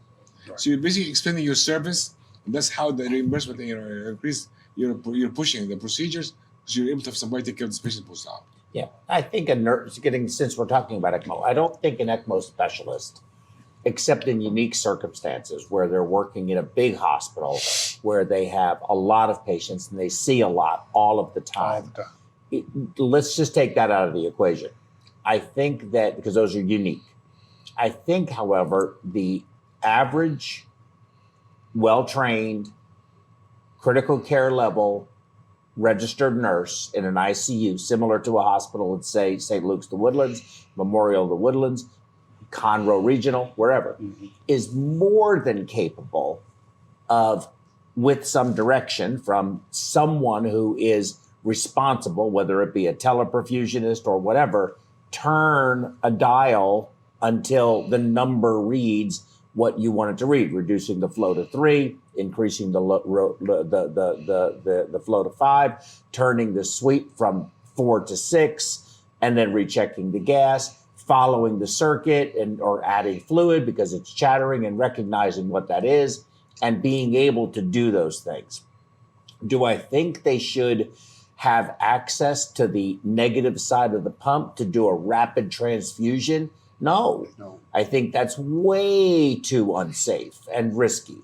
But do I think they should change the oxygenator? No, I don't think they should. But can they recognize, and can the teleperfusionist recognize in advance that, hey, this is trending this direction because you're watching it, and then get the clinician on their way to then work with the nurse, change the unit out, or do whatever else needs to be done from a more aggressive intervention that might need to happen.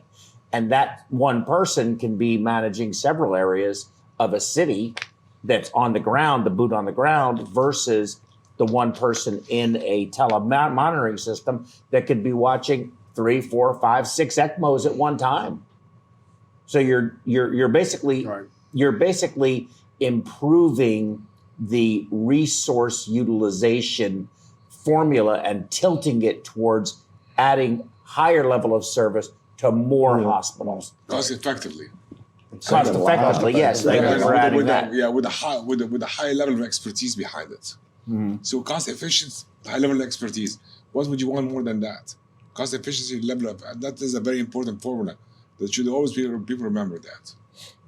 Right, and there are hospitals. I don't mean to. Please forgive me, but there's many hospitals currently that do not provide ECMO as a therapeutic option because they do not have anyone who can monitor it without shutting their open heart surgery program down.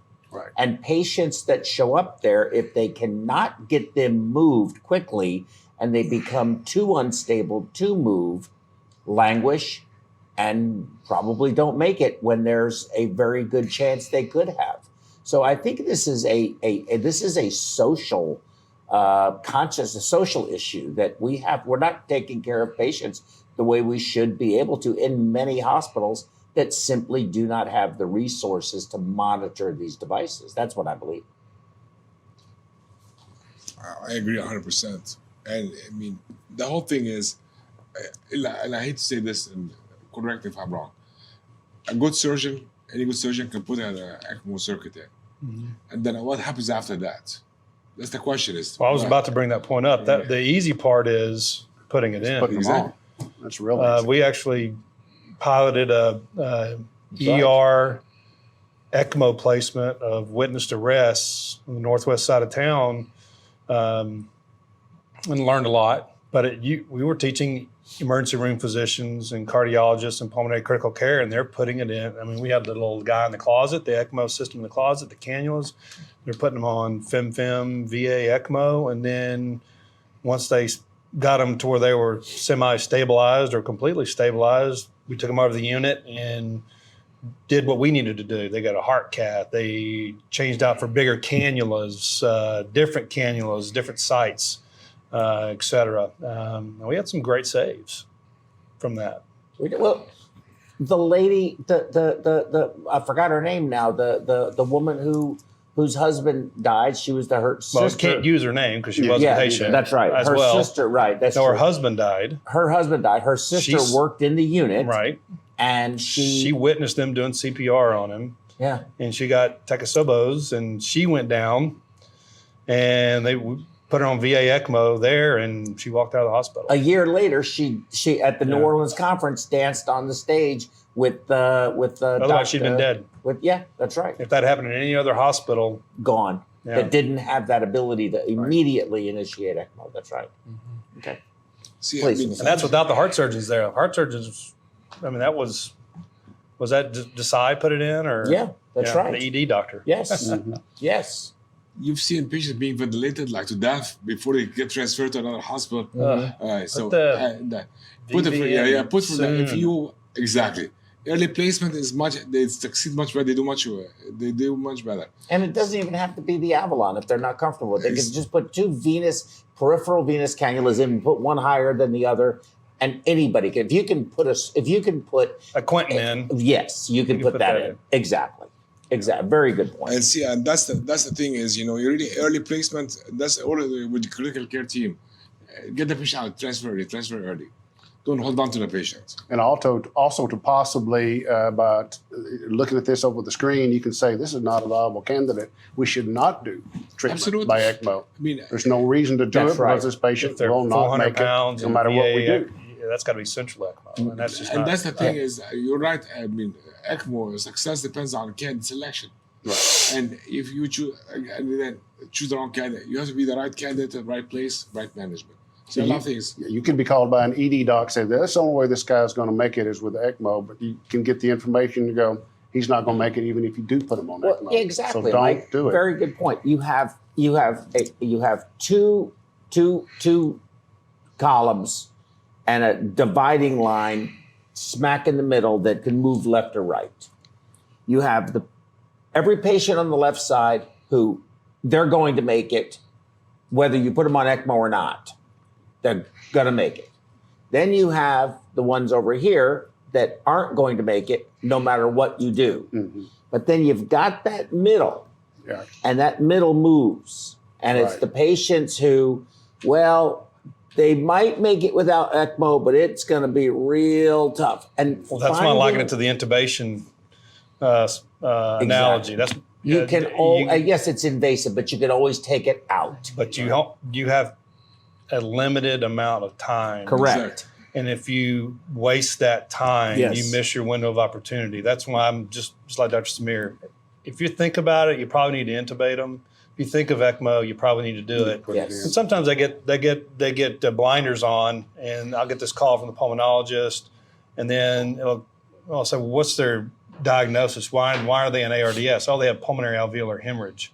So I'm like, so you got blood coming out of the ET tube cancer.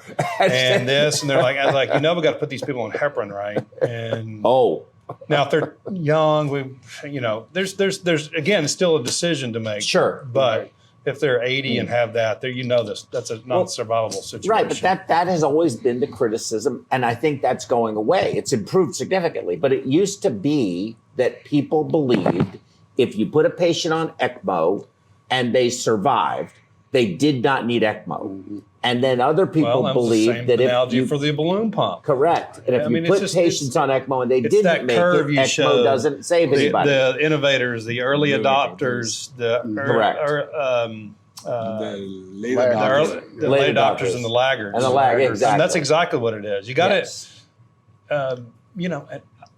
one of the innovators who I know a lot of people question, was Bud Frazier. Yes. And they still, we were putting do. ECMO in people. You have a, oh, check my phone. I'm sorry. We were putting people on ECMO left and right when I was a resident, and everybody's just talking in the background. But you know what? I firmly believe he's one of the reasons why it is where it is. I think you need to be innovative, and yes, you're gonna make some mistakes in the beginning, but you need to be innovative to help people. And you just everybody coming to work in the morning wants to do the best for the patients. And if sometimes you're not sure the technology is not gonna work or not, I would say go ahead and put it in. If you don't think it's gonna work, you always take it out. Mm-hmm. And you always stop acting. Say take like the fads. Yeah, stop. Like people, we ask you to put a VAD, but then the family decides on hospice later and turn the VAD off. That's okay. Right. Are we good? I think so. Yes, kind of. Go ahead. Next. Let's just keep going. Oh, you have a slide up there. It's not on. Oh, it's right there. It's right there. Keep going. One more. Okay. So a lot of patients, they believe they want to see a second opinion, see another doctor to help them with their situation. A lot of doctors are resistant to that. Having the ICU doctor available that they can talk to, it makes them feel comfortable that there's another opinion, in the situation. You look at the CAT scan a different way, look at the X-ray in a different way.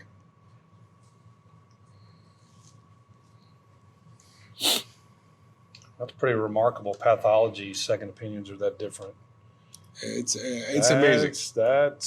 It's amazing. I'll tell you what I really learned that this is a big difference when it comes to lung pathology.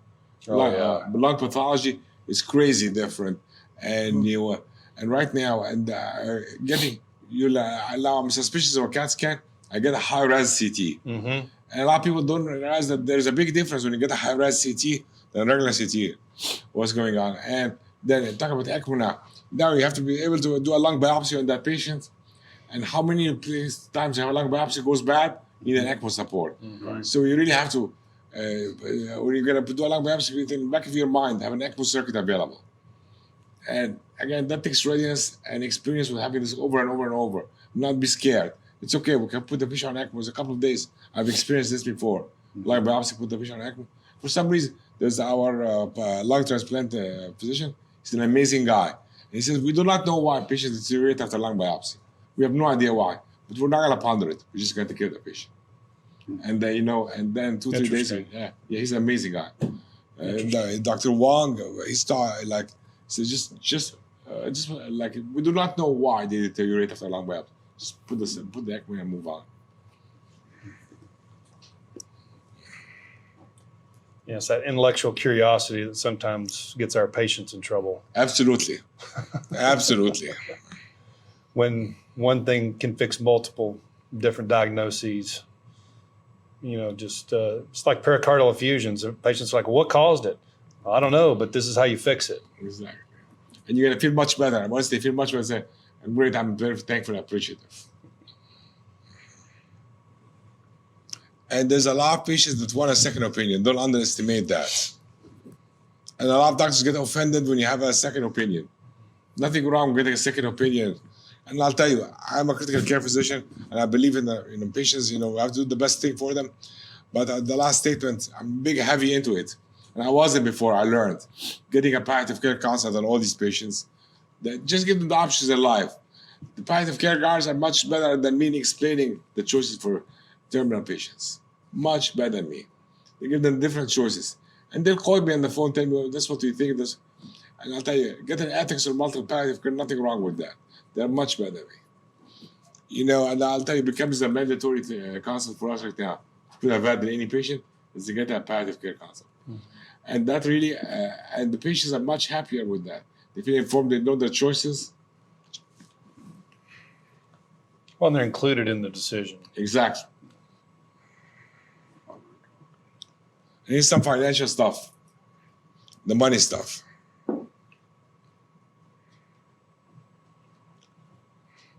Here's the look at 7 ICUs, 2 campuses, 830 board beds, academic medical center.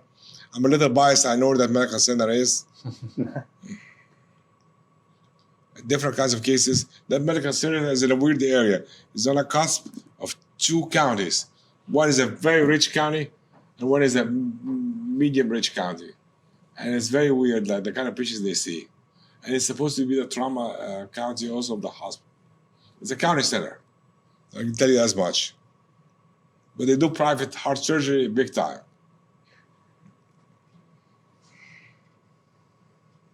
So they looked at the case mix, they looked at the, how much they're getting for every case, how much they're saving, length of stay, and the initial capital investment.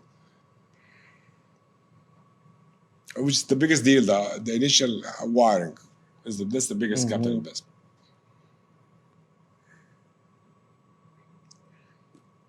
The patient will divide into 3 groups. A group with tele-ICU support, a group without, and a group with the tele-ICU support, with a logistics center, with like an e-analytics.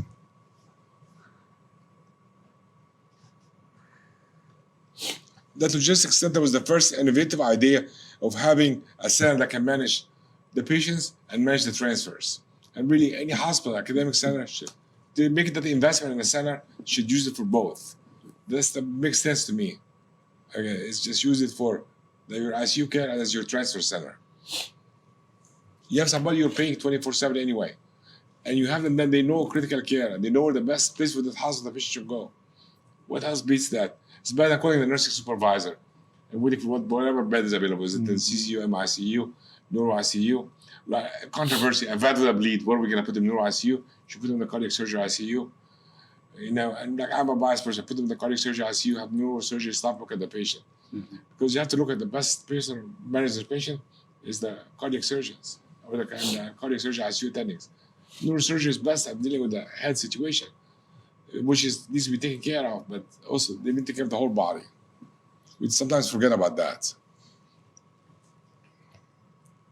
And that, like a logistics center, can manage all kinds of studies, can manage a lot of things. I think really take advantage of your logistics center.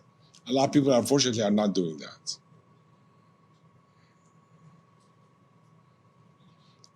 Now, the telemedicine pharmacist, I'm not that smart in choosing antibiotics and interactions. My PharmDs, they're amazing at it. I will always leave these things to the PharmDs. Antibiotics, drug interaction, PharmDs are amazing at it.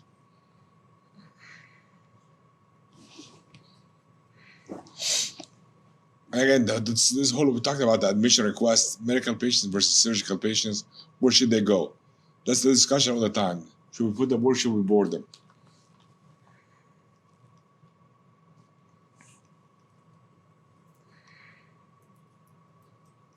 And here's the cost. I'll let you look at the slide. And just the abbreviations I had to learn. The critical care and then major critical care. Whatever that means, okay? And documentation, and over. And as all of you know, the reimbursement for ECMO was good. Then went down, then it's back again. Right. Yes. They reversed They reversed it completely. Exactly. Went right back to the way it used to be. Exactly.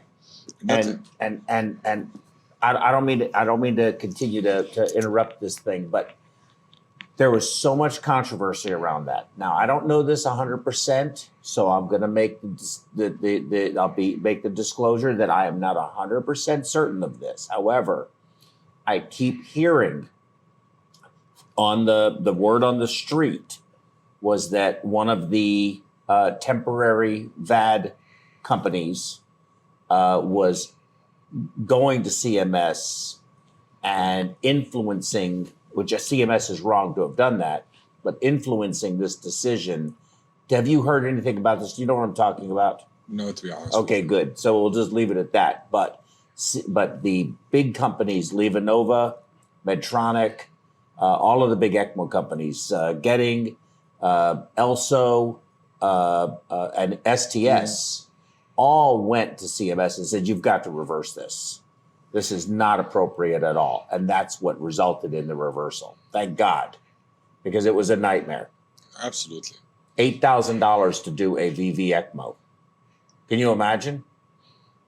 That doesn't even pay the cost of equipment, of cannulation. Yeah. So I just want to show you one thing. The reduction in length of stay, groups without tele-ICU, 10.4 days. Remember, they mix all the patients together. Groups with tele-ICU support, 9.7 days. Groups tele-ICU support and logistics center, 8.8 days. The logistics center also can help place patients in LTACs. Again, find an LTAC that takes a vent, a trach, and a dialysis. That's a major dilemma in any place. So you have to know what your LTACs where you go to. Well, and you get them to the right ICU, just like you said before. That's so right. versus coming into the medical ICU and then, well, this is more surgical or this needs to be this, and then transfer them to another place. So and then let the teams run around behind the patient. Oh, Right. he's in medical today, he's surgical tomorrow, and keep moving the patients. I mean, it's inappropriate, to be honest with you.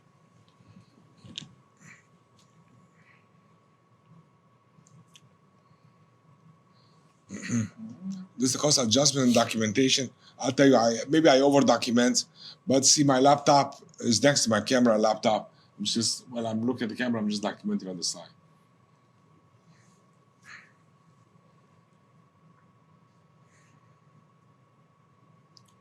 Here's the financial outcomes. I'll let you look at it.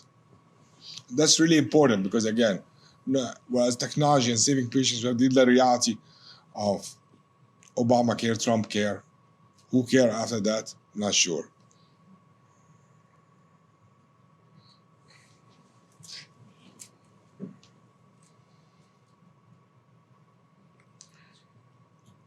I love that slide because you can tell I'm a proponent of the logistics center.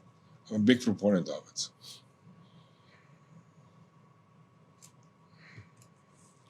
You're moving patients out quickly, putting them in the right place. You're doing the right thing, putting them the right resources. For sure, it's going to save money. There's no way you think it's not going to save money.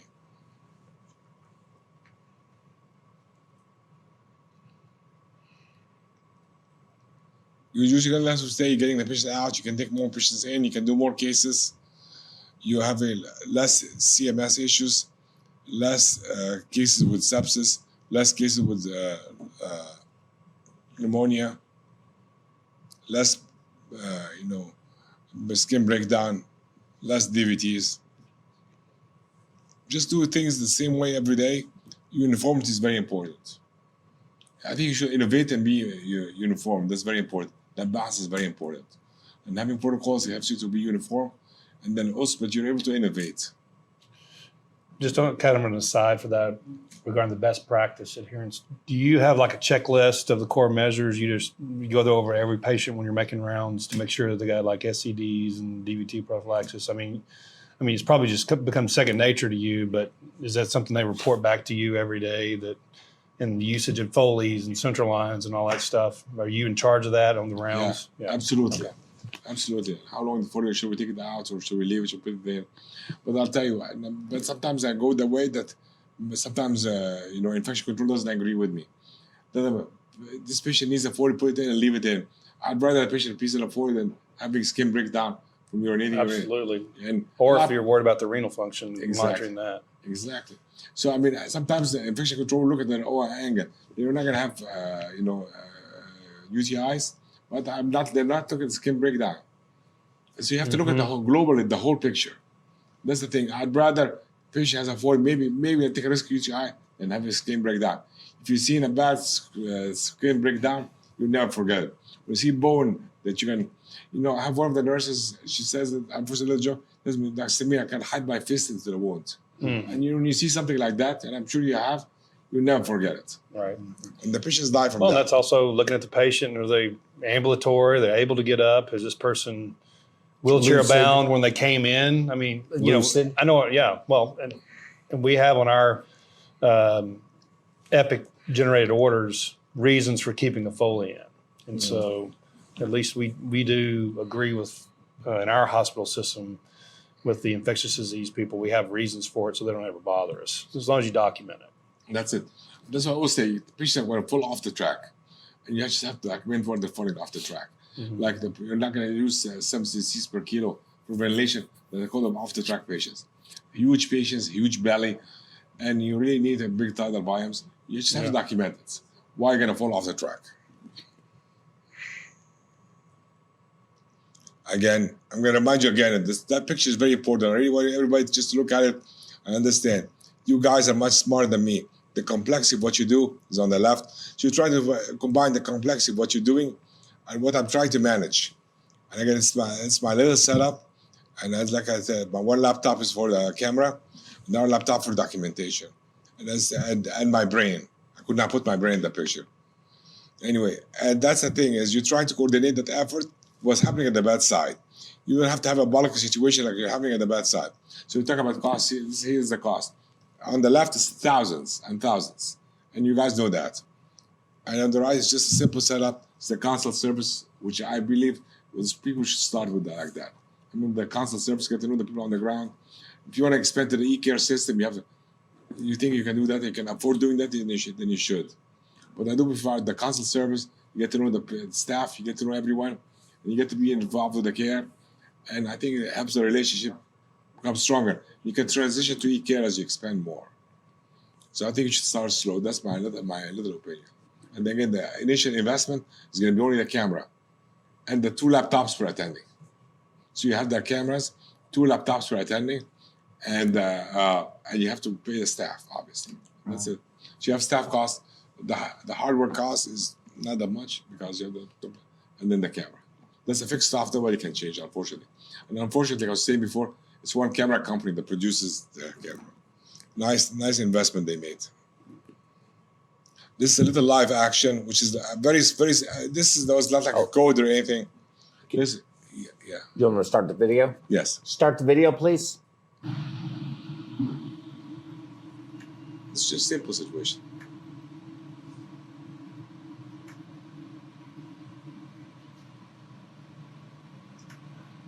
Are we able to? Are we all okay? Are we okay? Obviously, you cannot hear the stuff from the other side. It's coming into my earphones. Okay, I would give him a liter of LR now, okay? A liter of LR. Okay, please, yeah. This was patient was okay, thank you. Vomiting for. So we're gonna be giving him a lot of boluses tonight, okay? And whenever his pressure drops like that, give him a liter, okay? You just keep going fluids. That's it. Yeah. You're treating numbers. Exactly. The real number you got to treat is what. Let me know his hemoglobin less than 8, okay? And just I give them parameters and just keep going. Hemoglobin less than 8. That's it. Okay? Thank you. You don't have to keep guessing. I go give hemoglobin less than 8. We're gonna give multiple. It's very simple. Those are the code again. Simple consultation. So I just want to tell you how it works. That's it.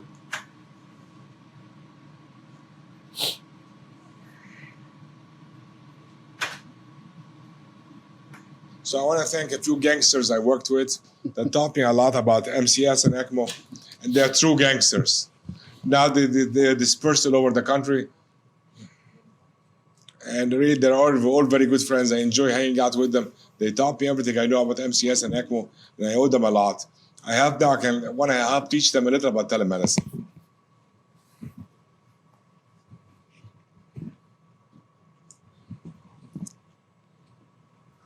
I'm good. We're good? Thank you all. Any questions? Very good. Very good. That was excellent.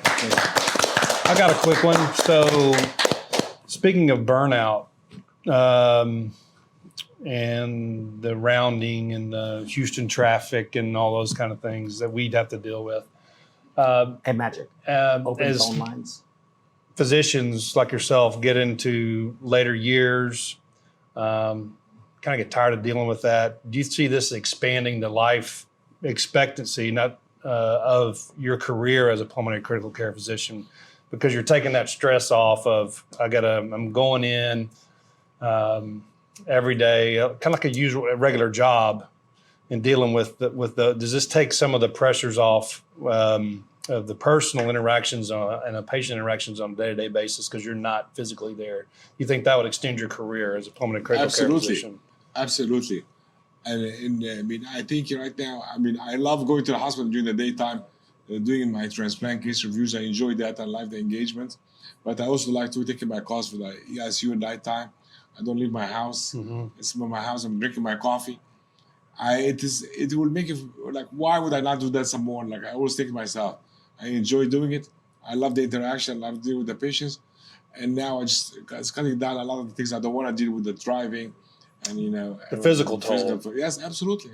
Right. Especially the driving. Absolutely. Well, I mean, think about it. We waste in how many hours? How many hours a week driving? Yes. So if I could ask everyone, please, a favor. Is Bill with us?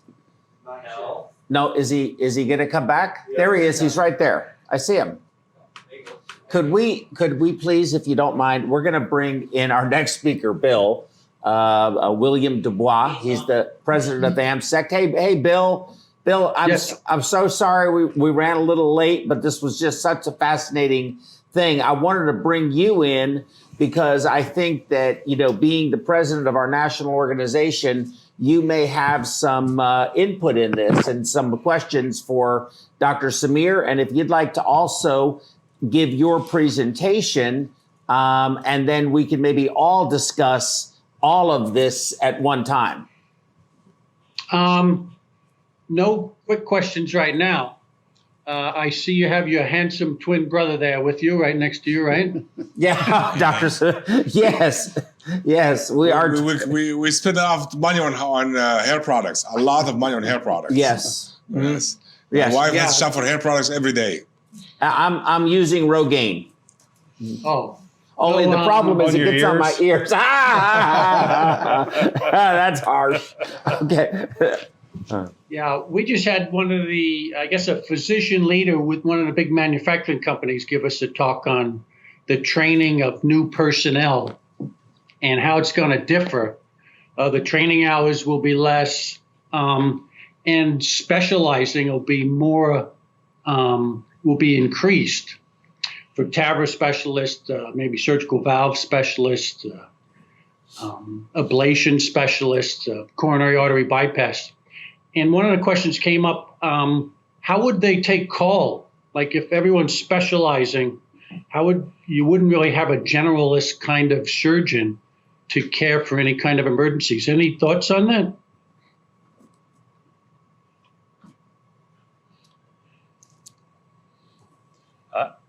I don't know if there's not enough specialists. I mean, I feel comfortable taking care of pretty much all the things you've just brought up. And I take quite a bit of call, as Joe and Mike know. A lot. With the amount of attrition that cardiac surgeons have seen in the last 10, 15 years, it sounds idealistic. I just don't know how realistic it is unless you force, say, for instance, in Texas, a certificate of need type status, where you shrink the number of hospitals that actually can provide those services. Because right now in Houston, it's still the Wild West, and every hospital that has 60 beds has a heart program. So it's pretty tough. I mean, it sounds great. I'd love to take just valve call or whatever, but that's not my life right now. Being multifunctional is, I think it'll be very important. Bill, excuse me 1 second, since I did not actually introduce you, but at least I wanted to get you on. Sure. If you would please indulge me 1 second. William Dubois is a perioperative services director and chief perfusionist at New York Presbyterian Hospital, Weill Cornell Medical Center in New York. After graduating from State University of New York at Stony Brook, he started his career in Brooklyn, New York, and after 7 years moved to Cornell. In almost 37 years now as a perfusionist, his programs have performed over 45,000 open heart procedures. Bill's passion for perfusion technology led him to work in blood conservation and safety, for which he has over 100 publications and presentations. He has been active at AmSECT, and currently AmSECT is the American Society of Extracorporeal Technology, and currently he serves as president. Additionally, he has been involved with perfusion licensure and served as chair of the licensing committee in New York. As president of AmSECT, Bill has worked hard to get more perfusionists involved in the professional organization and has helped to improve membership to over 2,000 members. He continues to work at improving membership and helping to engage perfusionists to adopt AmSECT standards and guidelines. I think it's very important. Bill believes that this will improve the performance of perfusionists and ultimately improve the care of patients undergoing cardiopulmonary bypass. Bill, welcome to MediWeb, PerfWeb, Perfusion Education, and to our humble studio here and very esteemed panel. I will like to say, if I may, I think everybody here has heard the news that President Trump ended up just sort of going to the DMZ and calling dear leader, and he crossed over into North Korea, and they had a little handshake and photo op and then an hour discussion. So in many ways, Bill being here today, although not physically, is kind of like Bill has come into North Korea, and or it could be the other way around. And so we've been somewhat adversarial, not Bill and I personally, but the organizations, my organizations and AmSECT. But Bill, listen, my compliments to you on helping to build the bridge, and I want you to know that I'm building on my half, and I think we're meeting in the middle somewhere. So I'm glad you're here, and thank you so much for doing this. Yeah, Joe, thank you for the opportunity. I guess you had mentioned AmSECT and maybe your group, but I think there's a lot of different ways that people learn things. I don't know if any of you are golfers. There's ways to swing a golf club, but many different instructors show tips, and I don't think there is one best way to train people. So any opportunities we get, this training does help improve, ultimately, patient care. I guess my talk's going to be a little more administrative than what we had been listening to. Joe asked me to talk about, I'm going to go to it now, to talk about AmSECT's, our vision for perfusion. Joe, is that coming up? Not yet. David, what's he got to do? I think you need to share your screen. Share screen.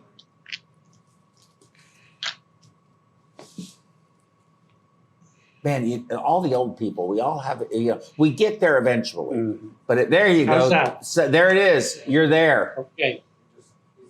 So again, thank you for letting me talk with the group and help. Hopefully, we can collaborate on some more education issues.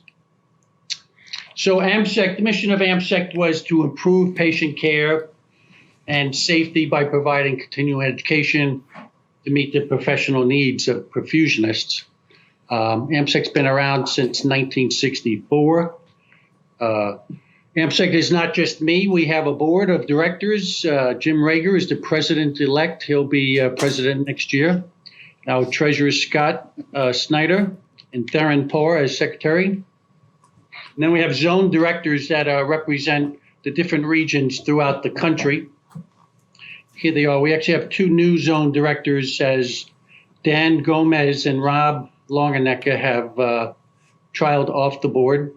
And we have Greg Mork representing Zone 2 and Isaac Chinapan for Zone 3. So we welcome them. So what is AmSECT? It's the professional organization for perfusionists since 1964. We have a management group that helps organize us, the board, and organize our meetings and some of the education. We develop leadership education.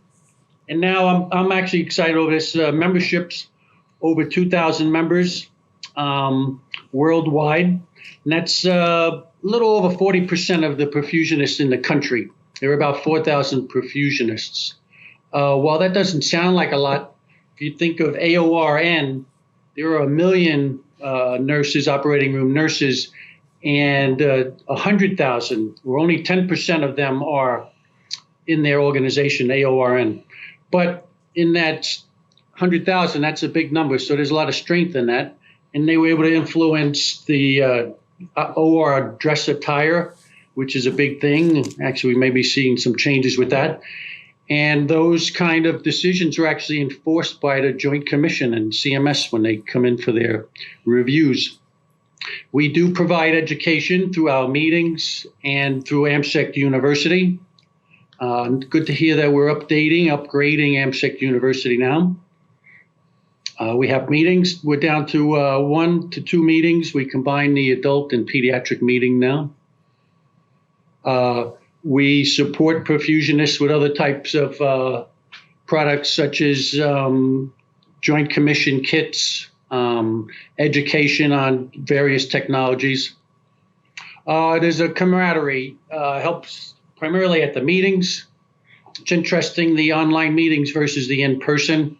A lot of people comment that a lot of what they learn is some of the post-meeting discussion. So that's interesting to see. We have many ways for members to become involved with AmSECT, all of our committees. Achievement recognition, the planning committee, some government relations. And that's an important committee right now, government relations, with some of the ECLS changes and CMS reimbursement. We had a group that was part of those discussions along with other ECLS members. We have the International Consortium of Evidence-Based Medicine, who help guide some of our publications. They also help develop the standards and guidelines that we are using now in both adult pediatrics and mechanical support. And here are some other committees. We have Leadership Symposium, develop leaders in perfusion to help make the groups even stronger. And then some of the other task force we have are with the blood banks, American Academy, Joint Commission, ELSO, et cetera. So this is what we're excited about right now. Membership, we got it back up to levels of close to 10 years ago. There had been a steady decline. Whether that has to do with newer perfusionists, there are trends in people being non-joiners. So we've gone outreach with the groups, perfusion contract groups, and schools and programs, and we sometimes develop packages that make it a little more attractive for them. Here's a letter that I had recently written to membership, talking about the benefits of AmSECT, because I believe increased membership does help us in many ways, gives us a stronger voice. It helps us enforce and model the standards and guidelines to improve practice. And these are important mechanisms that we're using to help improve the profession. So one of the newer pieces that we're putting out is the standards and guidelines. There have been questions about that. Who all had input? The board reviews this. The AmSECT board reviews the standards and guidelines. Then it's put out to membership for review and actually vote. So they were both approved. And most recently, the pediatric standards and guidelines were approved. We get questions about those regarding how pumps are set up, how teams are staffed, coverage response, education, and many pieces like that. So why would you want to join a professional organization? Primarily professionalism and collaboration. We are collaborating with the surgical organizations, the anesthesia groups like SCA and AORN to help develop some ideas in our standards and guidelines and help them to understand what we do. A lot of questions come in how ECMO systems are stored. It's common practice to have them stored for 30 days. And sometimes when an operating room nurse sees that, they are alarmed. But there's strong data to support that kind of storage. It also helps us to get out information to our membership and the profession. Many perfusionists specifically are very busy, and we can help them with new trends. We were talking about ECLS, remote kind of technology. Those kind of ideas can be discussed in our journals and at meetings. Legislation changes, we discussed that, and even support for licensure in various states. Why join? A shared common interest. Most professions have such a thing. It helps engage individuals both in the profession and to look after the public interest. Networking. Joining a profession association is a win-win situation for students because they go to meetings and network with professionals and possibly jobs. It's a nice way to learn about new techniques, speak with the speakers after talks, and get insightful reviews on that. Regulatory protection. In some states, licensure, either who does what in the profession, we can help protect that, and actually not just protect it, but to provide the best care for the patients. And that's how it should be looked at. We work with the groups on education, standardizing education so that the professions and the perfusionists in the schools are all trained in a standardized way. And again, professional development.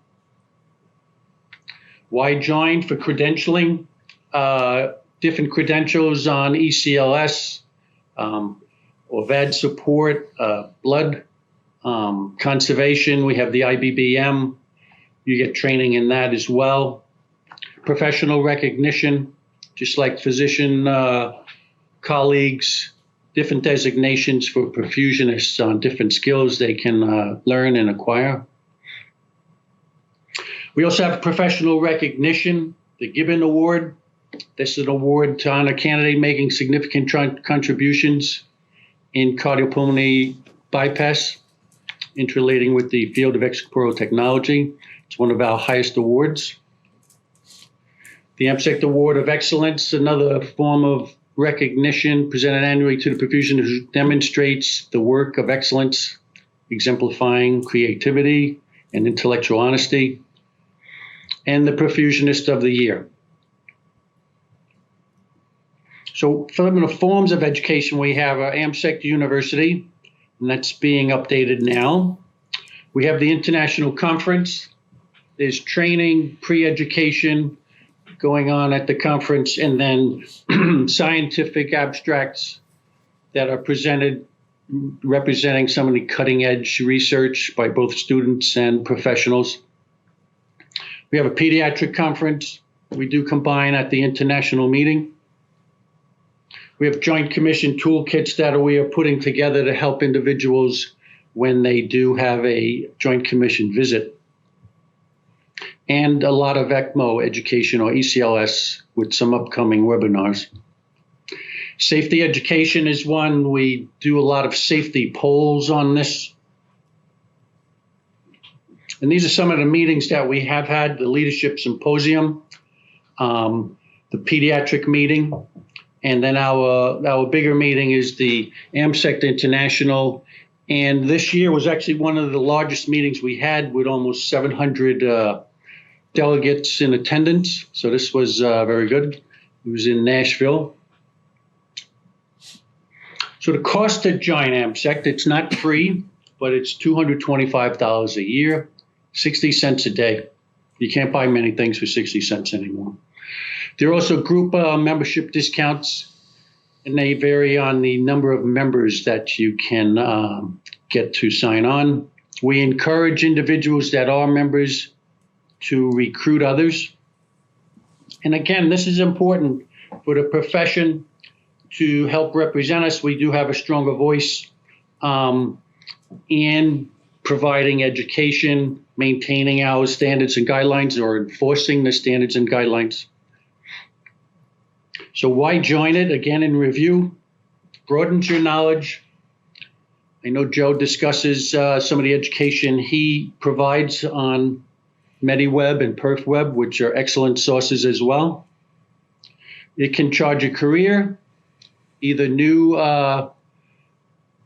groups that you may, a career change for a different hospital, for a career, or even just helping to make your career a little more complex by learning new techniques, keeps you fresh, helps you build a better resume, enhances your network, and this is important for when you do have issues. Some people in smaller programs develop collaborative relationships with maybe larger programs and help them when interesting cases or complex cases come to town, and they can learn or manage these patients well. Helps you become a better leader organizational skills, become a mentor. In our leadership program, the participants in that actually become mentors for the year for perfusionists looking to take a leadership type track. Helps you make new friends, and again, strengthen numbers. It's also a way to give back to your profession, professionally to participate in the organization, which is important, and to stay engaged and motivated. So my question, I continue to ask, how can AmSECT serve you better? We also actually have a survey with the American board, with the results should be coming out this fall. After all the research are completed, they're required to fill out a survey. And fortunately, the American board, we were able to participate with them for a survey for every perfusionist or every certified perfusionist in the country, which is around 4,000 people. And it has to do with education, some kind of staffing questions. And it will be the most comprehensive and largest survey ever performed for perfusion. So we're excited about those results. And that is the end of my talk. If there are any questions. Yes, thank you, Bill. That was very, very good. And let's see, how can we get Bill back up? Oh, just stop sharing your screen. Yeah. You're back on, right? No, we need you. We need your camera. There you go. Yeah, hey, there you go. Apparently that's a Yankees jersey back there. Yeah, Mickey Mantle. Oh, really? Is it signed? It is not. No, I have a picture of him signed, but no. Very good. Very good. Excellent. Well, the only two perfusionists at the table are Mike and I. So I think that we may have some specific questions, but I feel like Dr. Samir, are you a member of your professional societies? Absolutely.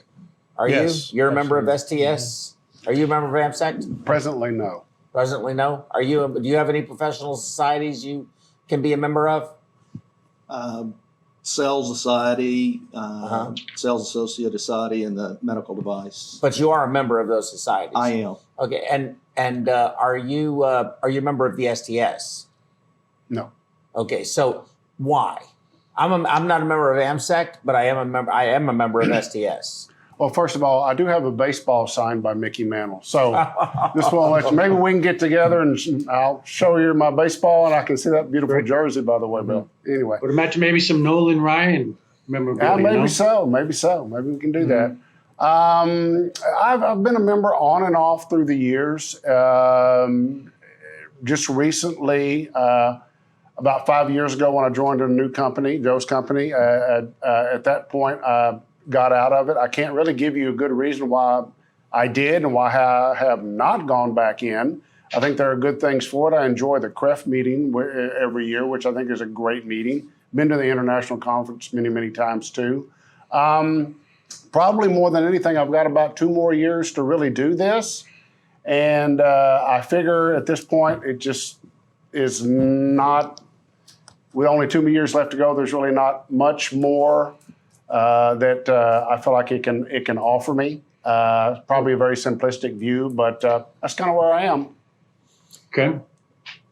Well, Bill, I'm gonna take a big hand grenade, real big one, and I'm just gonna pull the pin and throw it towards you and say, here's the damn grenade. Do whatever you need with it. But I can tell you my story, and I think you're really doing a great job. Let me say first, of changing the paradigm of the society, the dynamic of it, the mission of it. I think you've done a fantastic job. However, I have over the past 13 years now, I am blocked, absolutely not allowed to advertise or to put on your event calendar my meeting that I was doing in New Orleans. It is not permitted. There was a time when, not you, but the organization under different leadership scheduled a meeting after I had scheduled my meeting in the same place, literally down the street from each other, with only days of each other. And it created a lot of confusion. And we call that in the business of doing meetings predatory scheduling, and not really a cool thing to do. You guys had a recent, well, a few years ago now, but you recognized different, you called it the legends, but different people in perfusion that had been in perfusion for a very long period of time. It had to be, I think, a minimum of 30 years, and had also contributed in some way to our profession. And I think just sitting here at the table, Mike Brown, who's, given any number of lectures and training with various different people at different hospitals, ECMO training of nurses at different hospitals around the Houston area, had been in the profession. He's been 37 years now. You're 37 years. I'm 40 years. It's hard for me to believe that you look that much younger than me, but yet you are still close to me in the number of years. And there was even Gary Cornelius from Houston Methodist, had been in the profession for 45 years. And somehow none of these people, including myself, made the cut. And then I recently got a call, it's probably been 6-8 months ago, I guess, from Brian Lick from perfusion.com. And he actually called me on my telephone, and a very nice conversation, but he specifically asked me to stop advertising any of my educational programs on his event calendar, these are all ostensibly event calendars that are meant to disseminate information to the community at large. And one of your missions, and I think one of all of our missions, is to promote the advancement of our profession. So I guess I threw the bomb out there, and here it is. But if you want to know why I'm not a member of AmSECT, that's the reason. Yeah. No, these are good questions, Joe. Critical questions. And some of the reason why I got involved with AmSECT.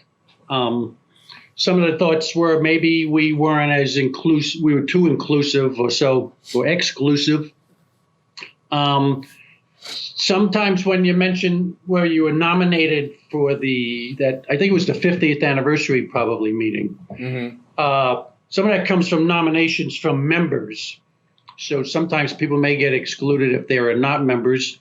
I think AmSECT could probably do a better job looking out for that and sorting out people. I mean, Texas is, the home of open heart surgery, so there are a lot of legends out there. The epicenter, certainly, yes. I had an opportunity to go out there a year or so ago.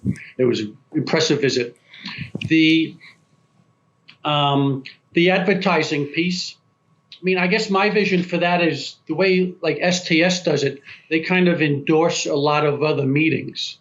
So if a region wants to have something, the STS gets their name on there.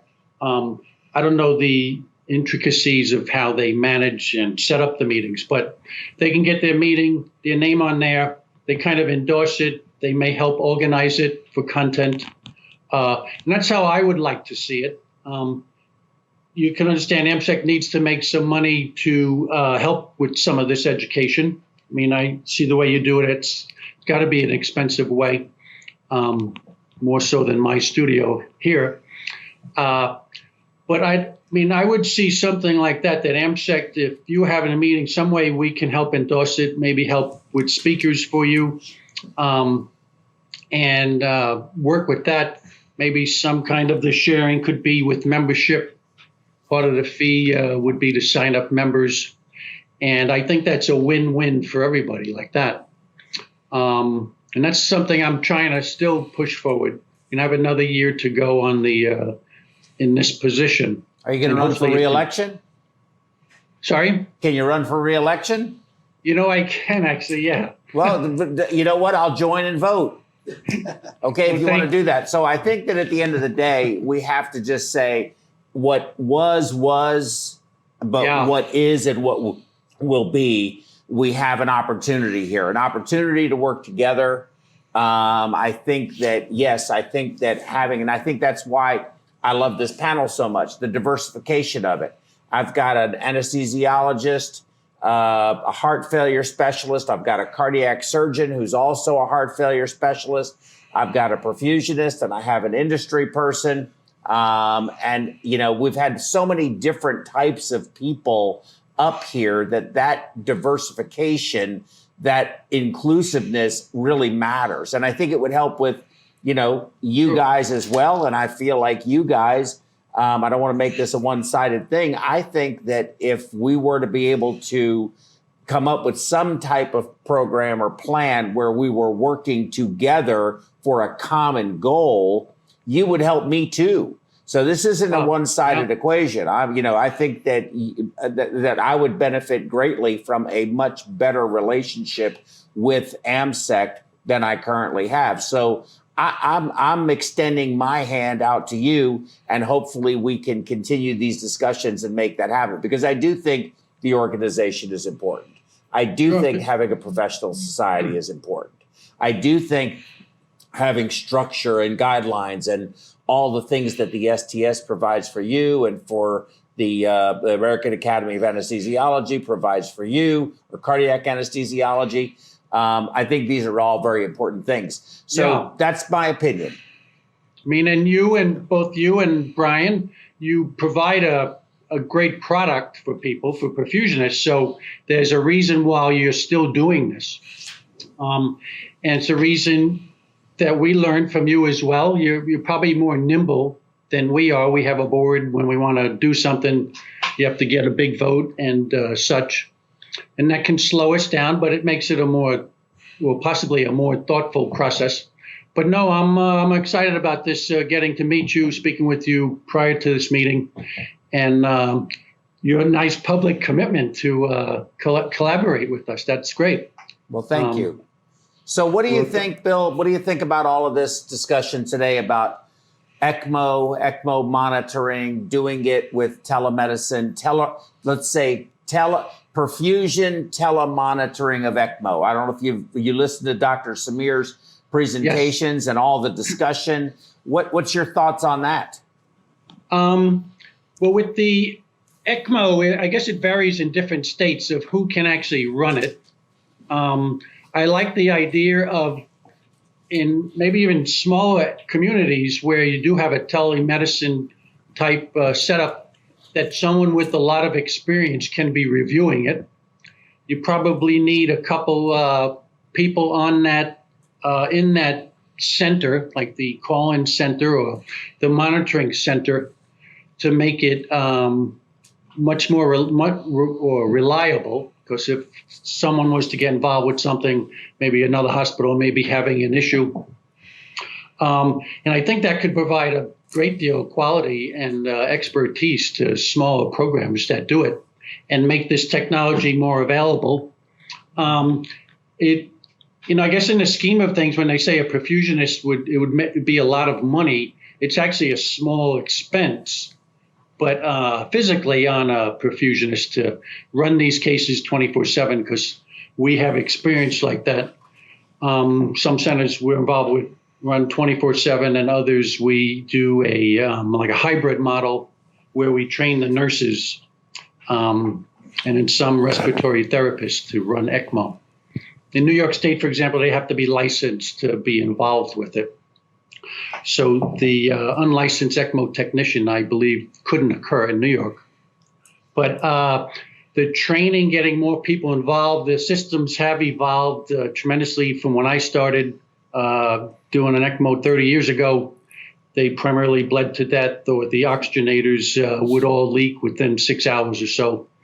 And the anticoagulation, physicians were able to develop models for anticoagulation that greatly improved or reduced bleeding, which made these a lot more successful now. We put people on that previously had the contraindications for ECMO, chemotherapy, or age, and now we're getting them off bypass. It's probably one of the biggest things in my career, ECMO, that we see 30, 40% survival on some. categories even higher than that. But in general, it's someone that would have died after like a cardiac arrest, and now they're surviving. That's pretty amazing. And I think you need better training throughout the multidisciplinary team to be able to get those results. The physicians, nursing care for them, respiratory and perfusion. I agree with you. So, yeah, the technology is a big bit, and I believe that's what's making a big difference. Some use the Spectrum technology where they can see the monitoring, or Epic, and to see the monitoring of the devices that the patients are on and the physiological monitoring, which is important that someone could be viewing it, an expert outside of the hospital, just for further support. Well, I do think that I think that we basically are one epidemic. It's my favorite saying. We're one epidemic away from not being able to manage all of the potential ECMO patients that could come our way. And H1N1 stressed our system tremendously. And you still have patients that need to have heart surgery. So, yeah, and I think you said it, there's 4,300 plus or minus perfusionists in the entirety of North America, and you have 4 million nurses. And it essentially becomes a numbers game. And if one perfusionist can manage 4 or 6 nurses and ECMO patients remotely, then that's going to allow for more technology to be available to those people. That's what I think. Okay, I had a couple of questions, if I could. I want to plug, since you said, Dr. Samir, you mentioned Dr. Lumsden. Him and Steve Igo with his pumps and pipes meeting. That's a thinking outside of the box meeting. Absolutely. That they talk about, they bring in oil and gas. NASA. Medicine. And, have you been to the meeting? Yes. Have you talked there? No. No? He doesn't invite me to talk there either, but but I do recommend it. It's a great meeting. And that's another way to collaborate, I think, is not only interdisciplinary within medicine, but collaborating with people outside of medicine. So Dr. Lumsden and Steve Igo, I think, deserve a plug for their meeting that they put together. Pumps and Pipes, one of the best meetings I've ever been to. Yep. Yeah. And then how many times by you doing telemedicine have you actually you talked about calling at the appropriate time, how many times have you kept a staff surgeon from having to get up out of their bed to go in to look at the patient to realize there's nothing that they need to do that day because they can't get all of the right information that they want on the telephone, and they just go in because it's easier? I tell you, I cannot even count. It's numerous. Like, I cannot count. And sometimes I'll just tell them, I will call them before they come to the hospital. Well, I don't think you should come in because there's nothing you can do. We just have to do conservative right now. You just, in the morning, it will declare itself. You should do something or not. But, you have to give them the right information. It builds credibility with you, with the surgeons. If you need them to come in right now, they can come in right now. If you don't need them to come in right now, then they don't need to come in. Mm-hmm. What do you think? It would certainly take, from my standpoint, some of the burden off of me having to wake up, become clear thinking, which, you're trained that way. But that's why I try to get as much information as possible as on my phone through Telegram to be able to make that decision. I guess I'm used to it. We do have in-house nurse practitioners now, but a lot of those are varying degrees of skill levels, and it takes time to gather confidence. And it's if it could be more standardized with that, if they're not going to provide an in-house pulmonary critical care physician or an experienced pulmonary critical care nurse practitioner or PA, then that would definitely I would feel much more comfortable with, especially being an anesthesiologist and a pulmonary critical care CV anesthesiologist. I would have no trouble going back to sleep. Exactly. Mike, what's your thoughts on all of this? I look at it from the ECMO standpoint. I just see it as something that we're going to to have to do because of the proliferation that we've seen in ECMO coverage. I mean, we go now with our small company in Houston, very seldom, less than 2 weeks in between our ECMO runs. And some of these ECMO runs are long, and they really hammer the staff. And trying to get someone to join your staff with already ECMO experience is rare these days. So when you add up all those little bullet points, it makes it very, very difficult to feel like you can continue the pace that we have been doing over the last couple of years. And I'm sure most people in the country feel the same way. There's got to be another alternative, and I think this would be a great tool to allow us to accomplish that. Yeah, it's almost got to be not even a seasonal thing for you guys. No, it's not. It's continuous. It is continuous. Let me I have a follow-up question, if I may. Sure. You said you were about 2 years out. About 2 years out. Clamps. That's true. Okay. For the last time on the hook. The golden tubing clamp. Golden tubing clamps, exactly. Whatever gets you a pair. But would this, if you had the ability to do what Dr. Samir is doing from your home office built with a telemonitoring platform, would this extend your career? Yeah, it probably would. As everyone will probably feel, the hardest part about perfusion is being on call and getting woken up at 2 o'clock in the morning for another cath lab disaster. And it's like, oh, here we go again. I just did it Friday night, as a matter of fact. And, you know, if you had a situation, as Dr. Samir is talking about, that you can stay at home, look what you need to do the same thing that you would do if you were on site. If you could do it off site, it certainly would extend people's careers. Here's another question. Say this becomes, well, it's not the standard, but in order for it to become the standard, and for guys like you that want to retire but still do this, would that case count towards your pump cases? I would almost pose that question to Bill. What would be your considerations on that, Bill? That would be a new category. Right, exactly. And it's something that they need to look at.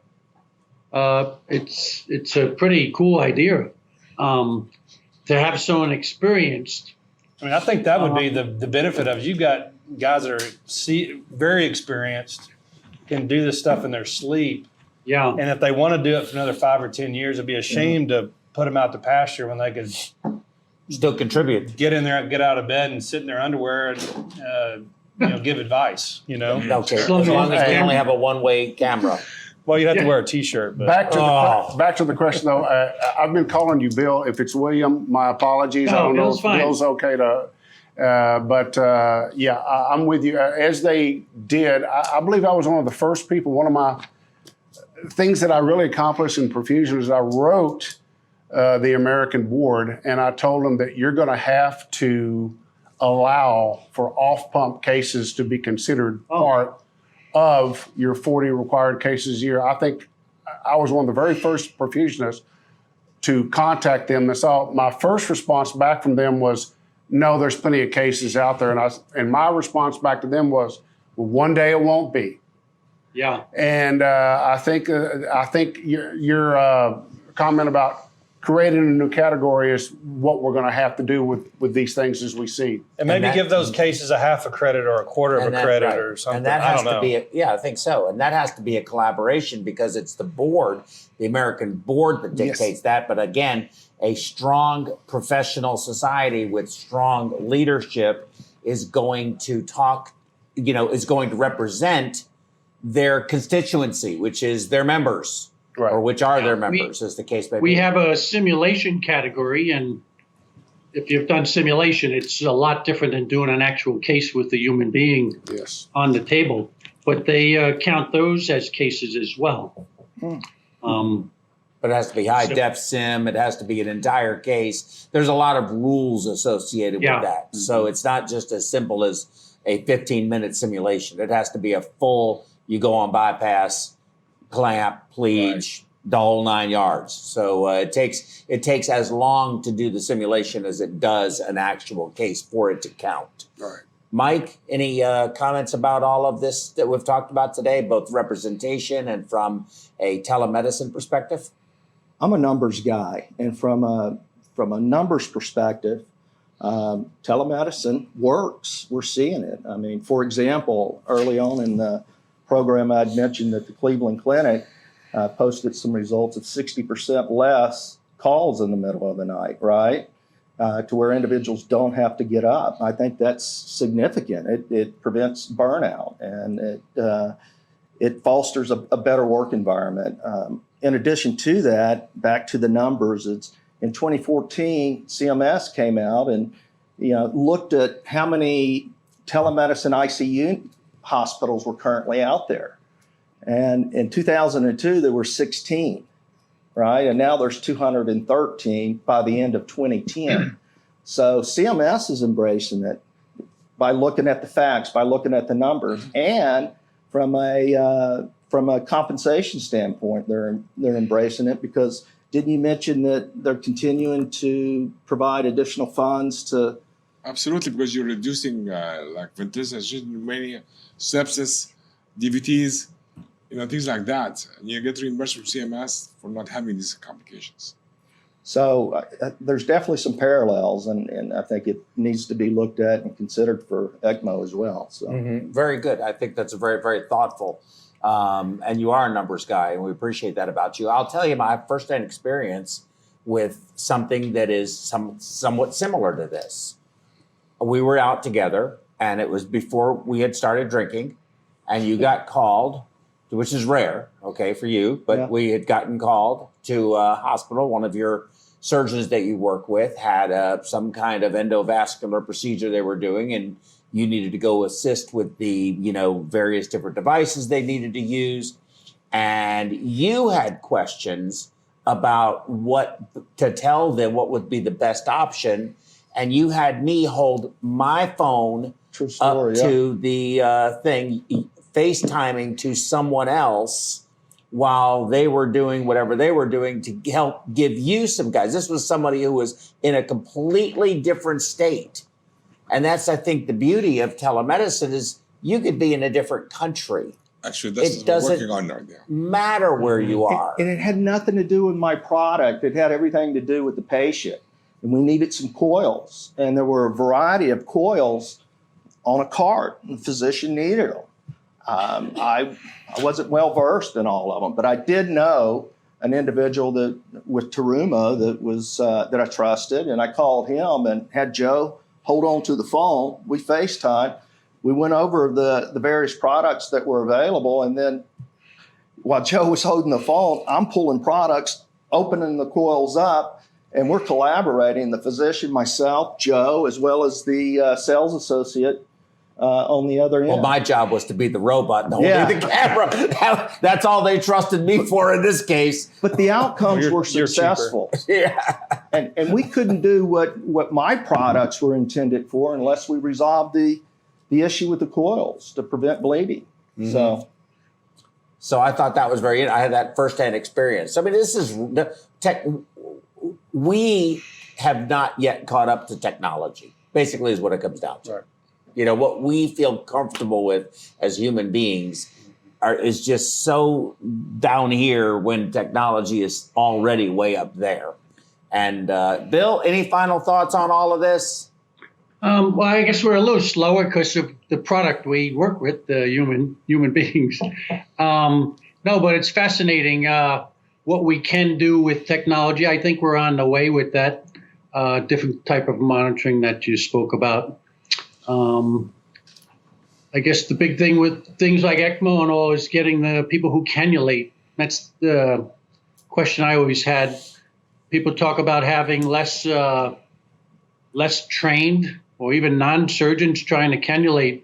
I had done a talk on cannulation, and when you actually see the differences in anatomy and everything that can go wrong, it's hard to believe anyone else but a cardiovascular surgeon should be cannulating a patient for, especially in ECMO, when they may be pulseless.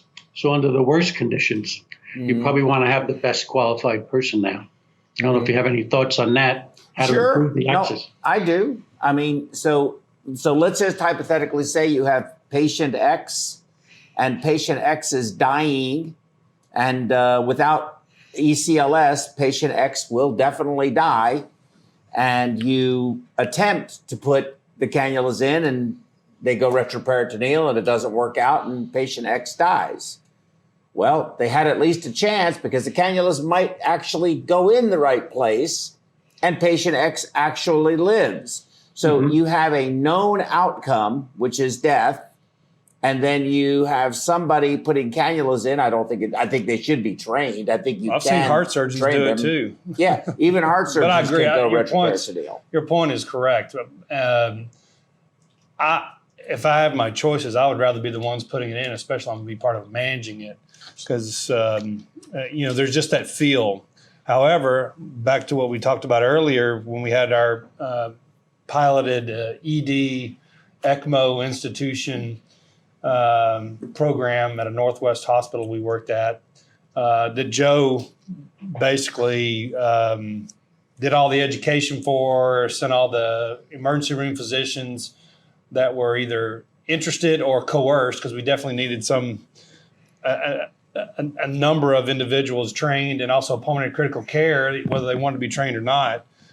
Joe was institutional in getting that started, and how many times do we see him cannulating the wrong artery? It was never. I don't think it ever happened, even with somebody who was pulseless. So, that is a question and a problem you foresee. But Joe's point, as far as when you're dead, you're dead. Okay. What choice do you have? Okay, look, I've got a little other bit of than life, not doing it. I've got a little bit of life left in me. All right, It ain't much, but I got some. Okay, right. If I end up going down on this floor right now, and you come over there to help me, and you trip and fall, and you break your leg and can't get up, and you do the same thing, and I'm left with those two to stick the tubes in. You know what? He can FaceTime. And he can put him in because he's probably seen it enough times to do it. He's seen it more than I have. If I die anyway, at least he gave me a fighting chance. I agree. Try. The outcome is known. It's bad. So I'd rather you at least gave it a shot. Give me a shot. I like the argument. I've heard some groups putting in smaller cannula to make it safer. That like was 15 the other, French. Absolutely. That was the other point I was going to make. Just get some partial support till you can. And that was part of our program as well, because it's easier to put the smaller ones in. And then by then, depending on if it happens at 5 o'clock on a Friday in Houston, it is an hour and a half for me to get from one hospital to the other. Yes. Sure. We maybe only be 20 miles apart. And you can see the two of them together. Yeah. Right. Exactly. Yeah. And partial support is better than no support. And those are, and that introduces a level of comfort for those physicians that aren't very, that don't put cannulas in every day. I mean, but that I would say that we never had one out of how many did they do? 40, 50? At least. Put it in the wrong place. We had about a 50, 60% VV survival. But our VAs for arrest, we actually had two major saves. But we had 4 or 5 that became organ donors, for whatever that's worth. But I mean, it helped somebody. Wow. I mean, they were brain dead, but everything else was alive. I mean, it was amazing. You'd see some of these hearts, stone heart on echo, and then a day later they're working. So. Yeah, no, it's an interesting argument, because you see some surgeons who want to get involved with it, and they start, and then they just get burnt out trying to manage like an ECMO program by themselves, coming in all hours of the night, cannulating. No. I turn it over to this guy. Literally, I turned over to him and the pulmonary critical care guys, because the cardiologist didn't want to have anything to do with it. And I don't do anything with it. I turned it over to that guy because they don't let me go in there very often. Listen, when they call me and say, "Hey, can you watch an ECMO?" I'll do it, but they're more scared than I am. I'm almost too. I think I have a little bit of early dementia. But listen, we're going to. I think we're going to call it a day. It has been truly a true privilege to meet you. It has been a true honor and privilege to have you here in our studio. Dr. Matoyer, the same. Mike Brown, and Mike Brodowski, thank you both so much for taking the time out of your Sunday to be here to do this. I think it brings a lot of value, and you all being here brings the most value of all. Thank you. Thank you. Okay, great program. Thank you very much. Thanks. Thanks. Let's Thanks, not Liam. be strangers. Yes. Okay, be safe. Continue it. Thank you. And everyone else on Web World, please take a look at our website in the next few days. I'll be putting the second half of 2019 schedule up. The evaluations will be up. You'll be able to fill those out. Please let me know what topics you would like to hear about, experts you would like to hear from. Get involved with us as well. Bill, please have your members call if they'd like to be a part of PerfWeb. They could do it just like you did it from the comforter of their office or their home office with baseball pictures behind them. It's great.